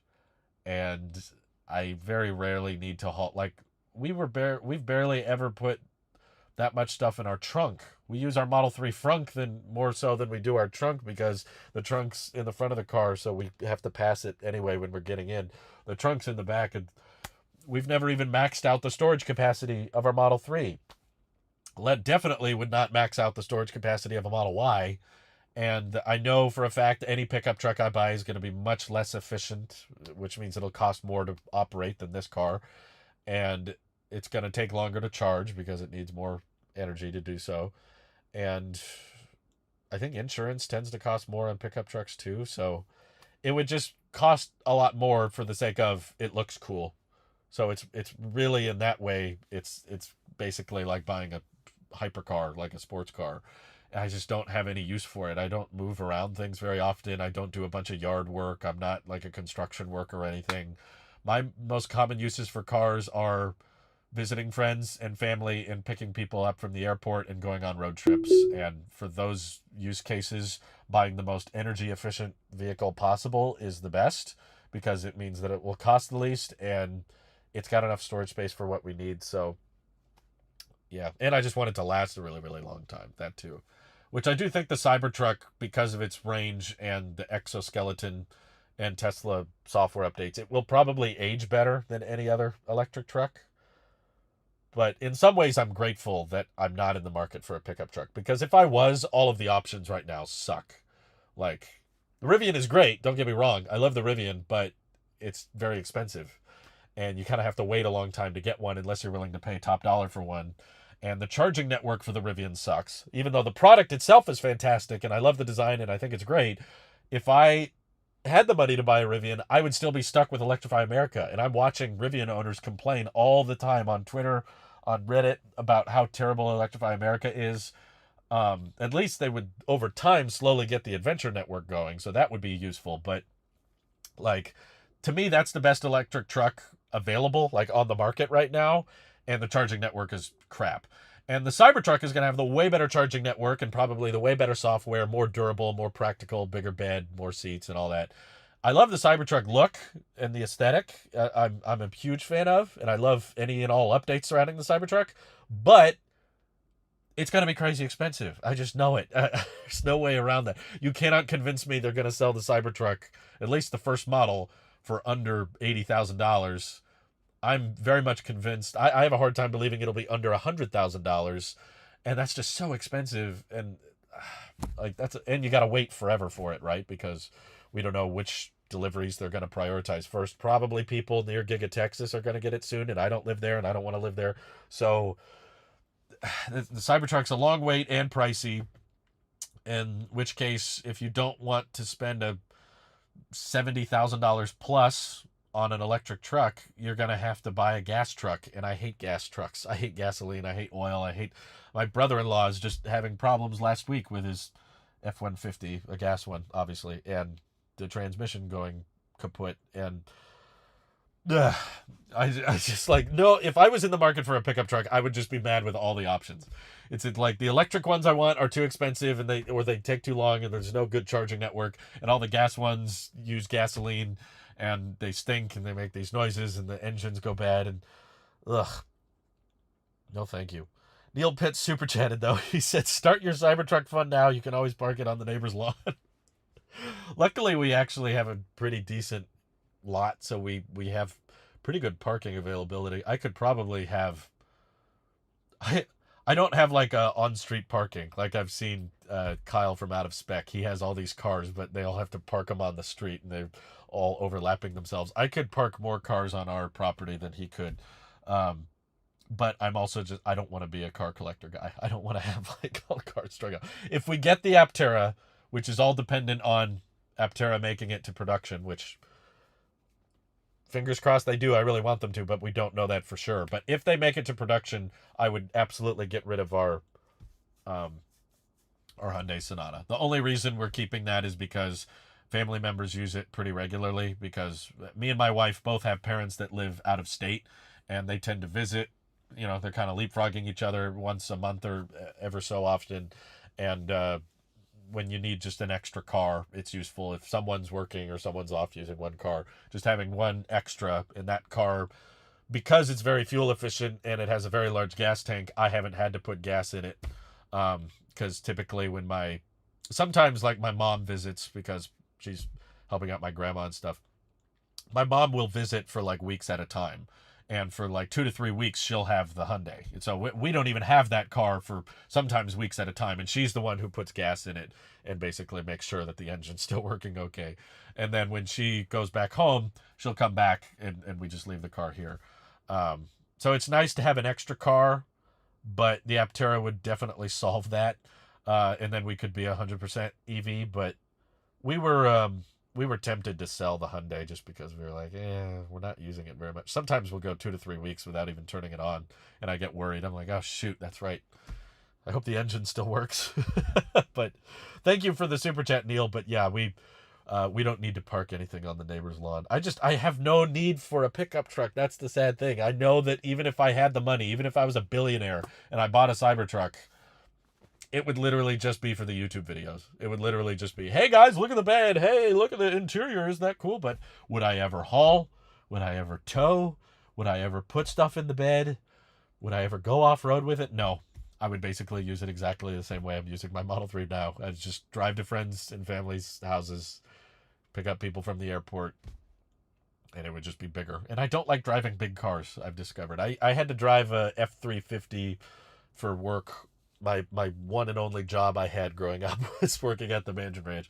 And I had to drive that F-350 pretty regularly, and I hated it every time. It was just this big, tall, bulky truck. I've never driven an electric pickup, so maybe it's a lot better when it's electric. Cybertruck looks like visibility would be a lot better, because what I didn't like about the F-350 was how far out the engine goes from the windshield, so I can barely see what's in front of me. I'm doing this all the time. Cybertruck has that windshield that slopes down a lot, so I'm guessing the Cybertruck visibility is pretty good. I've sat in a Rivian, but they didn't let me drive it. But the Rivian also it's better to what I like. I prefer smaller vehicles, but still it has that big hood, and the visibility is just not as good, and it's not as tight as a Model 3 is, which is really easy to park in tight spaces, which has been very handy for me. The Model S, if updated, could be a huge seller. It's already a huge seller. Bro, the Model S outsells the Bolt. You know that, right? The Bolt is like 1/6 the price of a Model S, and yet the Model S sells at higher volume. You'll see the prices go down on the Model S quite a lot if they have a demand issue, because they said that the refreshed Model S is cheaper to build than the old Model S, and the old Model S they were charging like $70,000 for it, and now they're charging $105,000. So, let's see. My bet is north of 100K for the Cybertruck. I'd rather upgrade to a new house. Yeah, that's a good point. You could get a really decent down payment on a house for 100K. That's all, honestly, I kind of feel that way a lot about my Model 3. Like, I would be lying if I didn't say I've had second guesses in the past of like, man, we spent $50,000 on this car. If I would have put that towards another house, what we? But then every time I get in my Hyundai again, I'm like, oh, that's why. I was like, I do not want to own this for another 3-4 years or whatever. Like, or just drive in it, let it be. I'll own it, but I just don't want to have to drive in it all the time. I forget everything that I hate about gas cars once I sit in them. Once I sat in the Sonata again, I was like, oh my gosh, this engine, like everything in the car is shaking ever so slightly. You just forget. I just never noticed that in old gas cars. But now that I got back in it the other day and was just driving it to make sure that everything still worked, and we were stopping by my grandma's place and there was stuff in the back of the car, and I didn't feel like putting the dirty. We were doing some housework, and there's some dirty stuff that I didn't want to put in the Tesla because it's fancy and nice, and I'm not that far from my grandma's house anyway, so it's not a big distance. But I got in the car and started driving. I was like, everything is shaking. And I never realized how, like, when you have that big engine in the front and you're accelerating, the car is pivoting back and forth like this a lot. I'm not used to that. Like, the Model 3 is just so planted. It's so level. It's so smooth. And that car, anytime, it's just a green light. I'm not even flooring it. I'm just accelerating a little bit. And the seats are uncomfortable. And there's buttons that don't work. And I hate it. Delirious Dumpster says, my biggest question is, will Tesla keep the yoke? Probably. They seem to have had lots of success with selling the Model S and X with huge profit margins, and they all have yokes, and everyone said they need to offer a steering wheel as an option, and they never did, and they seem to have no problem with it. So I'm guessing they're probably keeping the yoke. If demand becomes a problem, maybe they'll offer a steering wheel as an option, but doesn't seem like they have any interest in offering a steering wheel option on the Model S and X, and those are still selling great. Hasael says that is one reason I've stopped wanting a Model S. All that money for a car that won't do anything different than a Model 3. That's the thing. Like, once you get into that EV barrier, that's when that's the key. You got to suddenly switch from I want an EV to I'm content with what I have and I'm perfectly happy with what I have. I just need to be more grateful. It's like you need that discontent enough. You need to be angry enough with your gas car that you're planning and actively strategizing what EV am I going to buy. And then once you get the money for it, once you're in a good financial position and hopefully the prices go down and they qualify for the tax credits and all that, then you make the jump to the EV and then just keep that one and not try to fall into a trap of, well, I need a better one now. It's just be content with what you have. So for the record, I'm very excited for the Aptera, but if Aptera doesn't work out or they don't make it to production, I'll be okay. Like that's why I'm kind of more comfortable taking my time on the Aptera and buying the 1,000 mile range, which is supposed to come later. And even the first generation Aptera is not coming for at least a year, probably more. It's like, yeah, it's gonna take a long time, but I'm not in a big rush because I like this car and I'm happy with the Model 3. So if the Aptera never comes out, that's fine. I can just be a one EV guy. But if I were to have a secondary EV, that would be it. That's the one I'm most interested in. 100K down payment for a house? Yeah. I don't know what housing costs in your area, but that's somewhat normal depending on where you live. That could be high or low. If you're in Kansas, 100K would be pretty high. If you're in California, that would be pretty low. But yeah, there's a lot of people that our down payment on our house was less than 100K. How much was the car in total, tax plus destination charge? The final out the door price, which I hated how hard they made it to find that. They wouldn't tell you all of these fees and registration costs until after you ordered the car. But the final out the door cost, which I got a California rebate. Oh, that's something else I should have accounted for. When I took delivery of my Model 3, there was a California Clean Fuel Reward rebate that they got rid of. So even if I would have waited to get my Model 3 for 2023, you'd have to subtract the $750 rebate, which was point of sale, by the way. They took that off before you took delivery. That wasn't like a taxes thing. But like the final number Tesla shows in the app, this is what you need to wire us because I didn't do a loan, just full cash, was $50,493.40. We were looking that up the other day, and I saw the number again. But yeah, if you bought a Model 3 now, it would be the cheapest one possible. Well, no, that's not a fair comparison because I got the white interior. So it would have been under $50,000 if I got the black interior. But roughly, I would say when you're buying a Model 3, expect the taxes and fees, at least in California, to be about $5,000 more than the purchase price on the website. The list price was $46,000.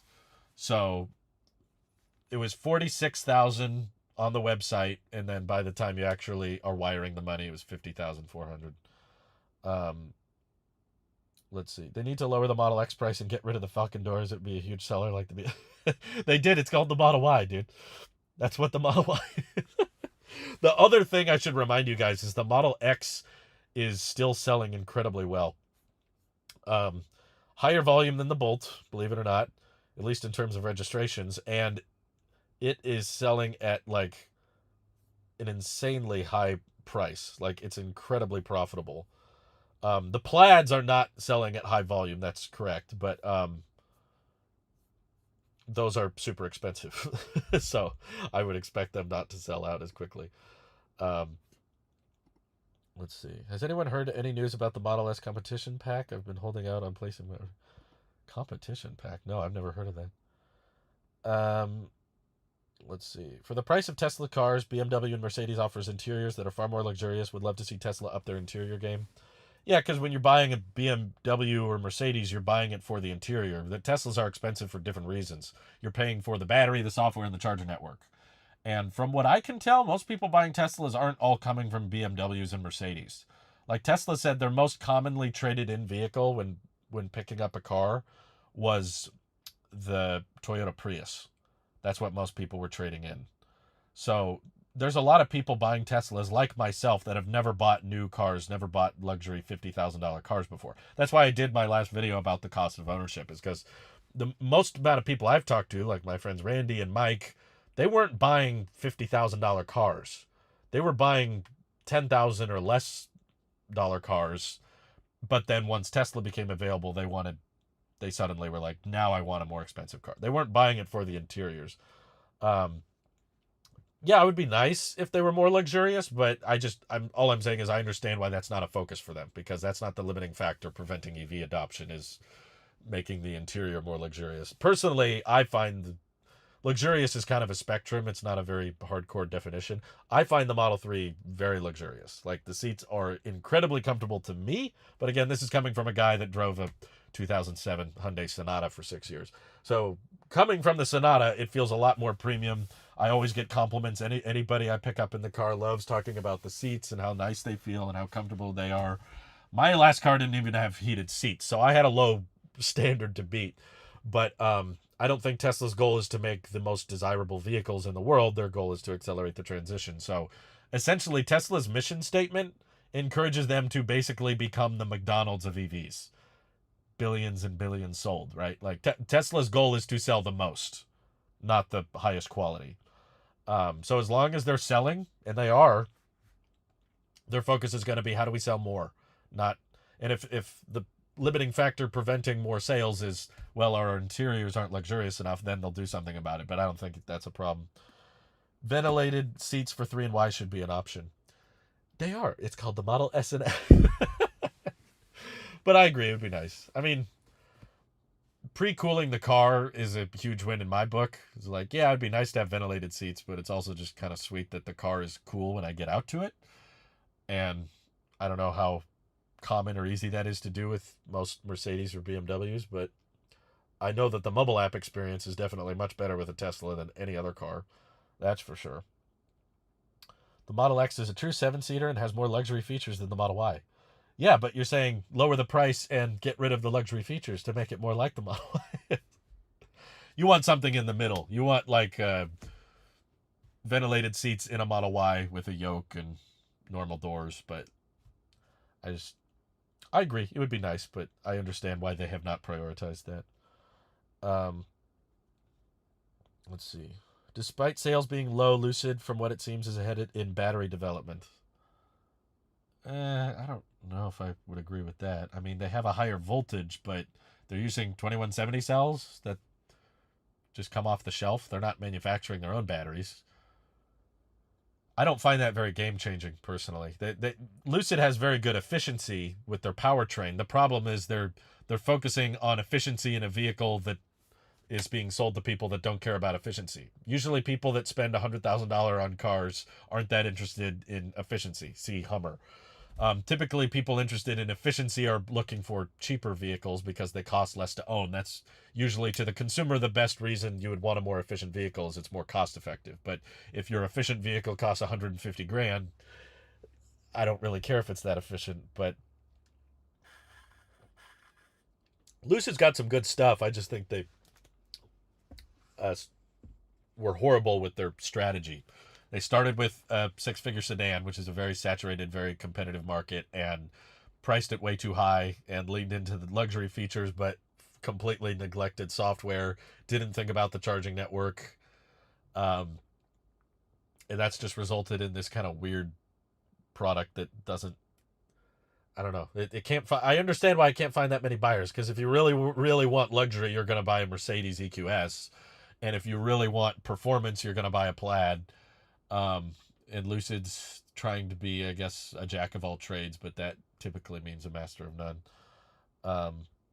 Lucid IP comes from the powertrain, not batteries. True, but I do think the bigger problem Lucid has faced is they came up with a really cool powertrain, but it's not probably not very scalable or very cost effective, because they don't seem very comfortable with lowering prices that much, and they're constantly trying to convince all of their reservation holders to upgrade to the 6-figure option. And they're already not selling at a profit.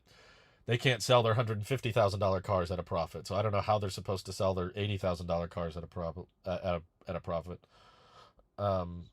What if Tesla became like GM, where they can sell volume cars like GM dubs with Chevy and luxury cars like Cadillac? I feel like they're kind of already there. That's basically what the Model 3 and Y versus S and X are. Elizabeth says that your cost of ownership video is good. Oh, message was retracted. Sorry. Can you show us how to change your Tesla's color in the UI? Yeah, it's easy. You just you open the toy box mode here. Make sure I can see. And then scroll to colorizer and hit customize. And we can make it. Oh, it's gray. Gray and red. You can make it red. You can make it metallic. You can make it matte. Solid. And a pink color we came up with earlier. Let's take blue. Yeah, you can play around with it. This was something that they didn't have when I first got the car. Or no, when I first got in a Tesla back in 2018, this wasn't even a thing. Um, you know what they need is a reset button. I want to just take it back. That looks overexposed. What do I do? Break it down? I don't know. Is that the base color? Is that the reset button? Oh, that's probably it. When I first got into Model 3, I was with Randy, and oh, that wasn't the first time. No, there was a time Randy got his Model 3 wrapped in that like midnight green color, and the car, his Model 3 on the screen was black, but in real world it was you know midnight green. And I was like, they should come up with a way for you to customize the color because a lot of people are wrapping their Teslas. And he was like, yeah, that would be cool. And I was like, well, that's such a niche thing. Like, that's such a tech specky little detail. Like, who actually cares about that kind of thing? And then they did it. And then they added it. So that's why I was like, ooh, this is kind of cool. Like, I can think of really weird, nerdy requests, and Teslas will do them. I didn't think that they would care about that kind of thing. That's usually the type of thing an automaker wouldn't put time or attention to. Um, but they did. They let you change it to any color you want, which is pretty sweet. Um, I saw the Lucid. The quality was closer to Tesla than Mercedes. That's the other thing. Every time I talk about Lucid, I get several comments from people saying that the build quality is not very good and the luxury feel is not there as good as it is in a Mercedes EQS. So I'm like, it doesn't sound like Lucid knocked it out of the park with the luxury features. I mean, I'm sure it's more luxurious than a Model S, but if it's not, to me, I don't know. Luxury is such a weird spectrum. If the Model S isn't luxurious enough for you, I don't know what is going to be luxurious enough unless it's a Mercedes. Will Tesla grow 50% in 2023? 2 factories ramping up? I think so. Yeah, it'll probably beat 50%. I wonder why Tesla hasn't removed side mirrors from Berlin since they got the side cameras. I agree. I'm not super concrete on. Maybe they feel like there's not a good way in the UI to, because I think that might be one of the requirements in the EU. Like if you get rid of the mirrors, you have to have a camera view constantly running, and maybe they haven't figured out a way to have the camera view constantly running on the display that doesn't eat into your GPS or something. I don't know, but there's definitely a way they could do it, even if they added displays to the inside and put them along the edges. So, just like you look to the left and right at your mirrors, you just look at the screens and they show your repeater cameras. And by doing that, they could improve the aerodynamics, which would improve the efficiency and get better range. And maybe they'd be more comfortable with a smaller battery pack. So maybe the battery savings would pay for the price of the displays in there. I don't know, but it's probably just for the sake of manufacturing simplicity. We're just going to keep doing what we did in China and what we did in the US with Model Y, and we'll just keep doing that in the EU. But in my humble opinion, the EQS is ugly. I don't like the look of it personally, but I do agree that the interior is probably the definition of luxury. I can admit as a Tesla fanboy that the EQS has a much more luxurious interior than a Tesla. That doesn't mean I would take it over the Tesla. I still prefer big screen, good software, and the yoke. I would like to have that more so than a full steering wheel and the weird kind of across the dashboard display of the EQS. It looks kind of dated to me. I know it's modern for Mercedes, but to me it's ugh. But it is very aerodynamic. That's true. Lucid is the DCEU and Tesla is the MCU. Oh, I've never seen a better example. That's exactly how I feel. Lucid tried to be like Tesla too soon instead of building their universe with patience. I don't know about that, but Lucid definitely, I think, should have started with Project Gravity. They could have charged a lot for that and probably at a better profit. EQS exterior looks like some ugly toy car, but the interior is amazing. Big miss on their part. Yeah, the exterior is all personal preference. I think the Cybertruck looks really cool, but you know, a lot of people don't agree with me. I remember seeing one comment on a Lucid video saying that they feel Lucid is the Cadillac of EVs.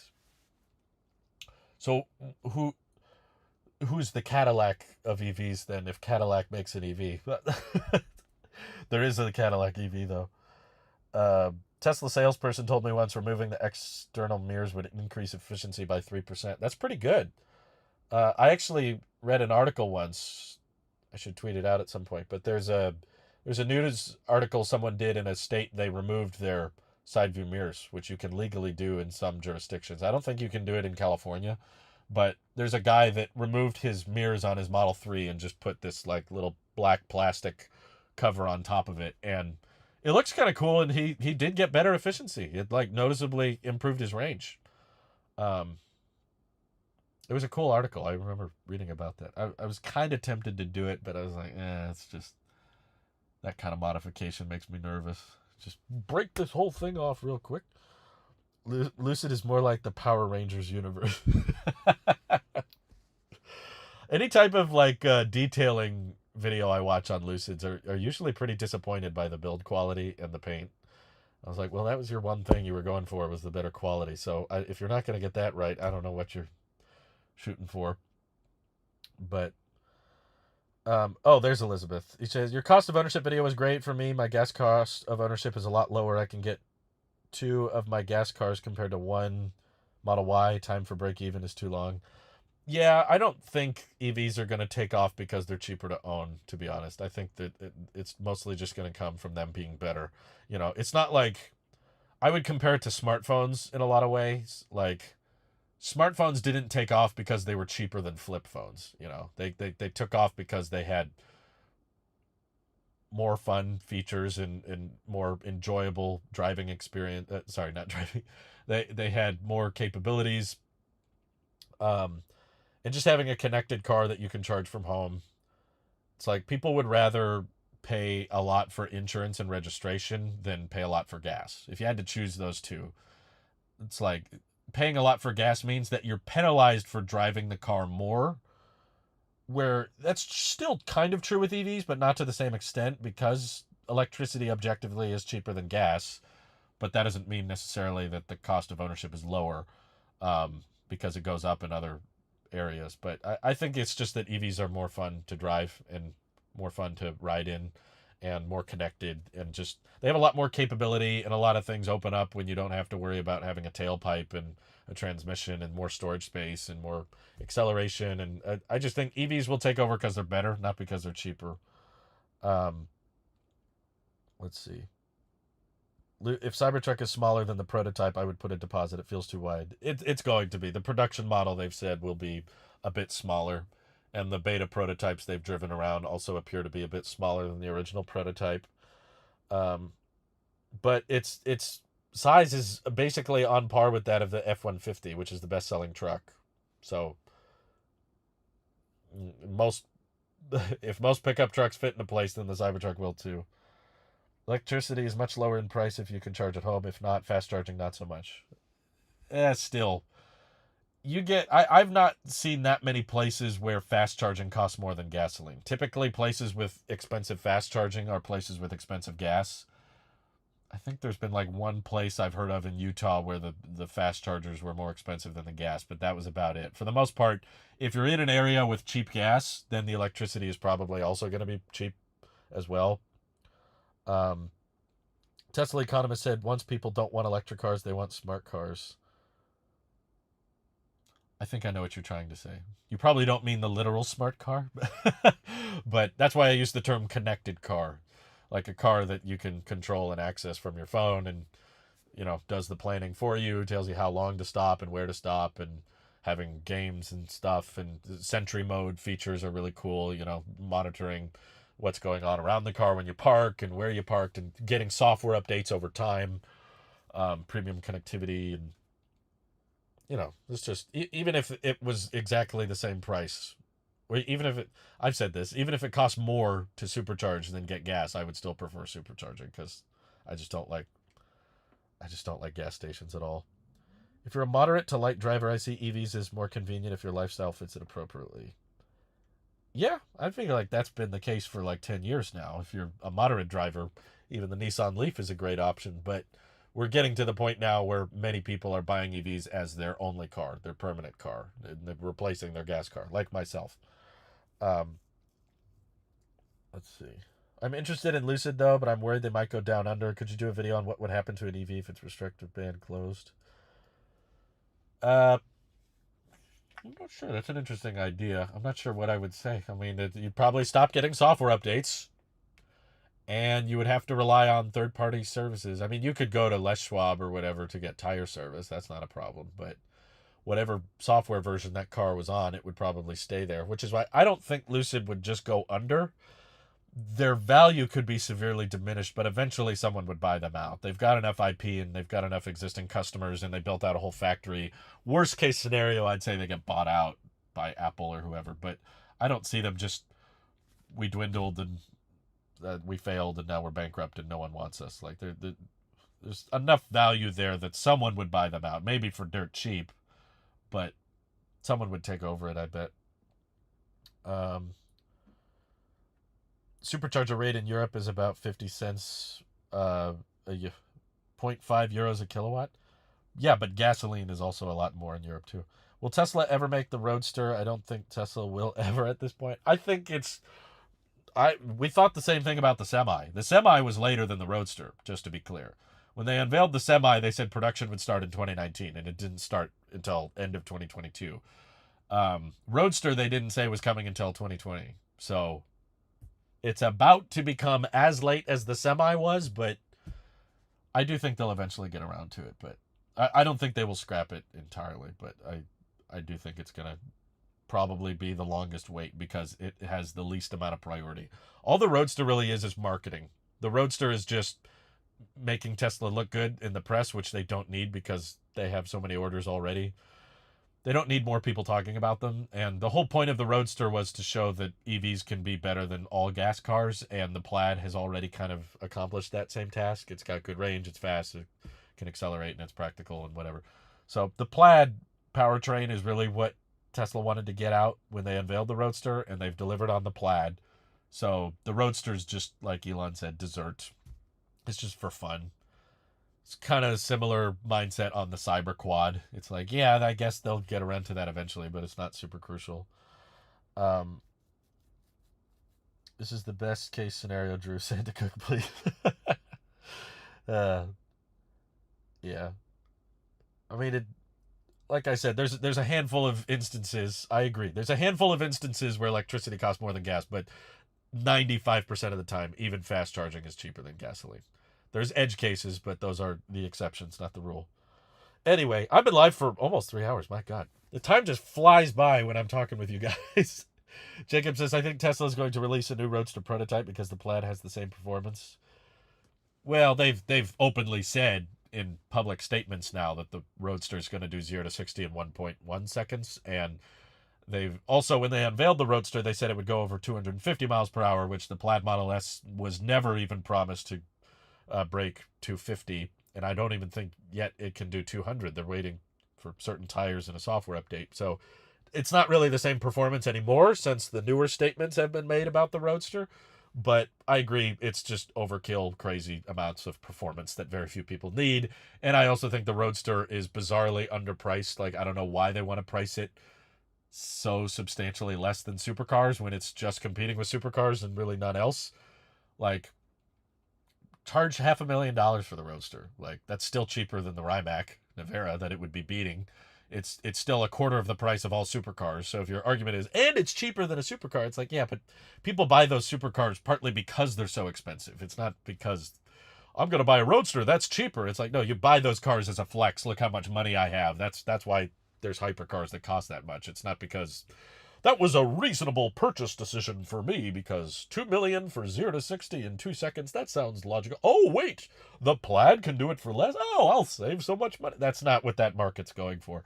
So thankfully, the Roadster doesn't take away a ton of batteries from other vehicles like the Hummer does. So it's not as stupid as the Hummer, but oh, that's my timer. Thank you all for tuning in, and I hope you have an excellent rest of the year. Thanks all.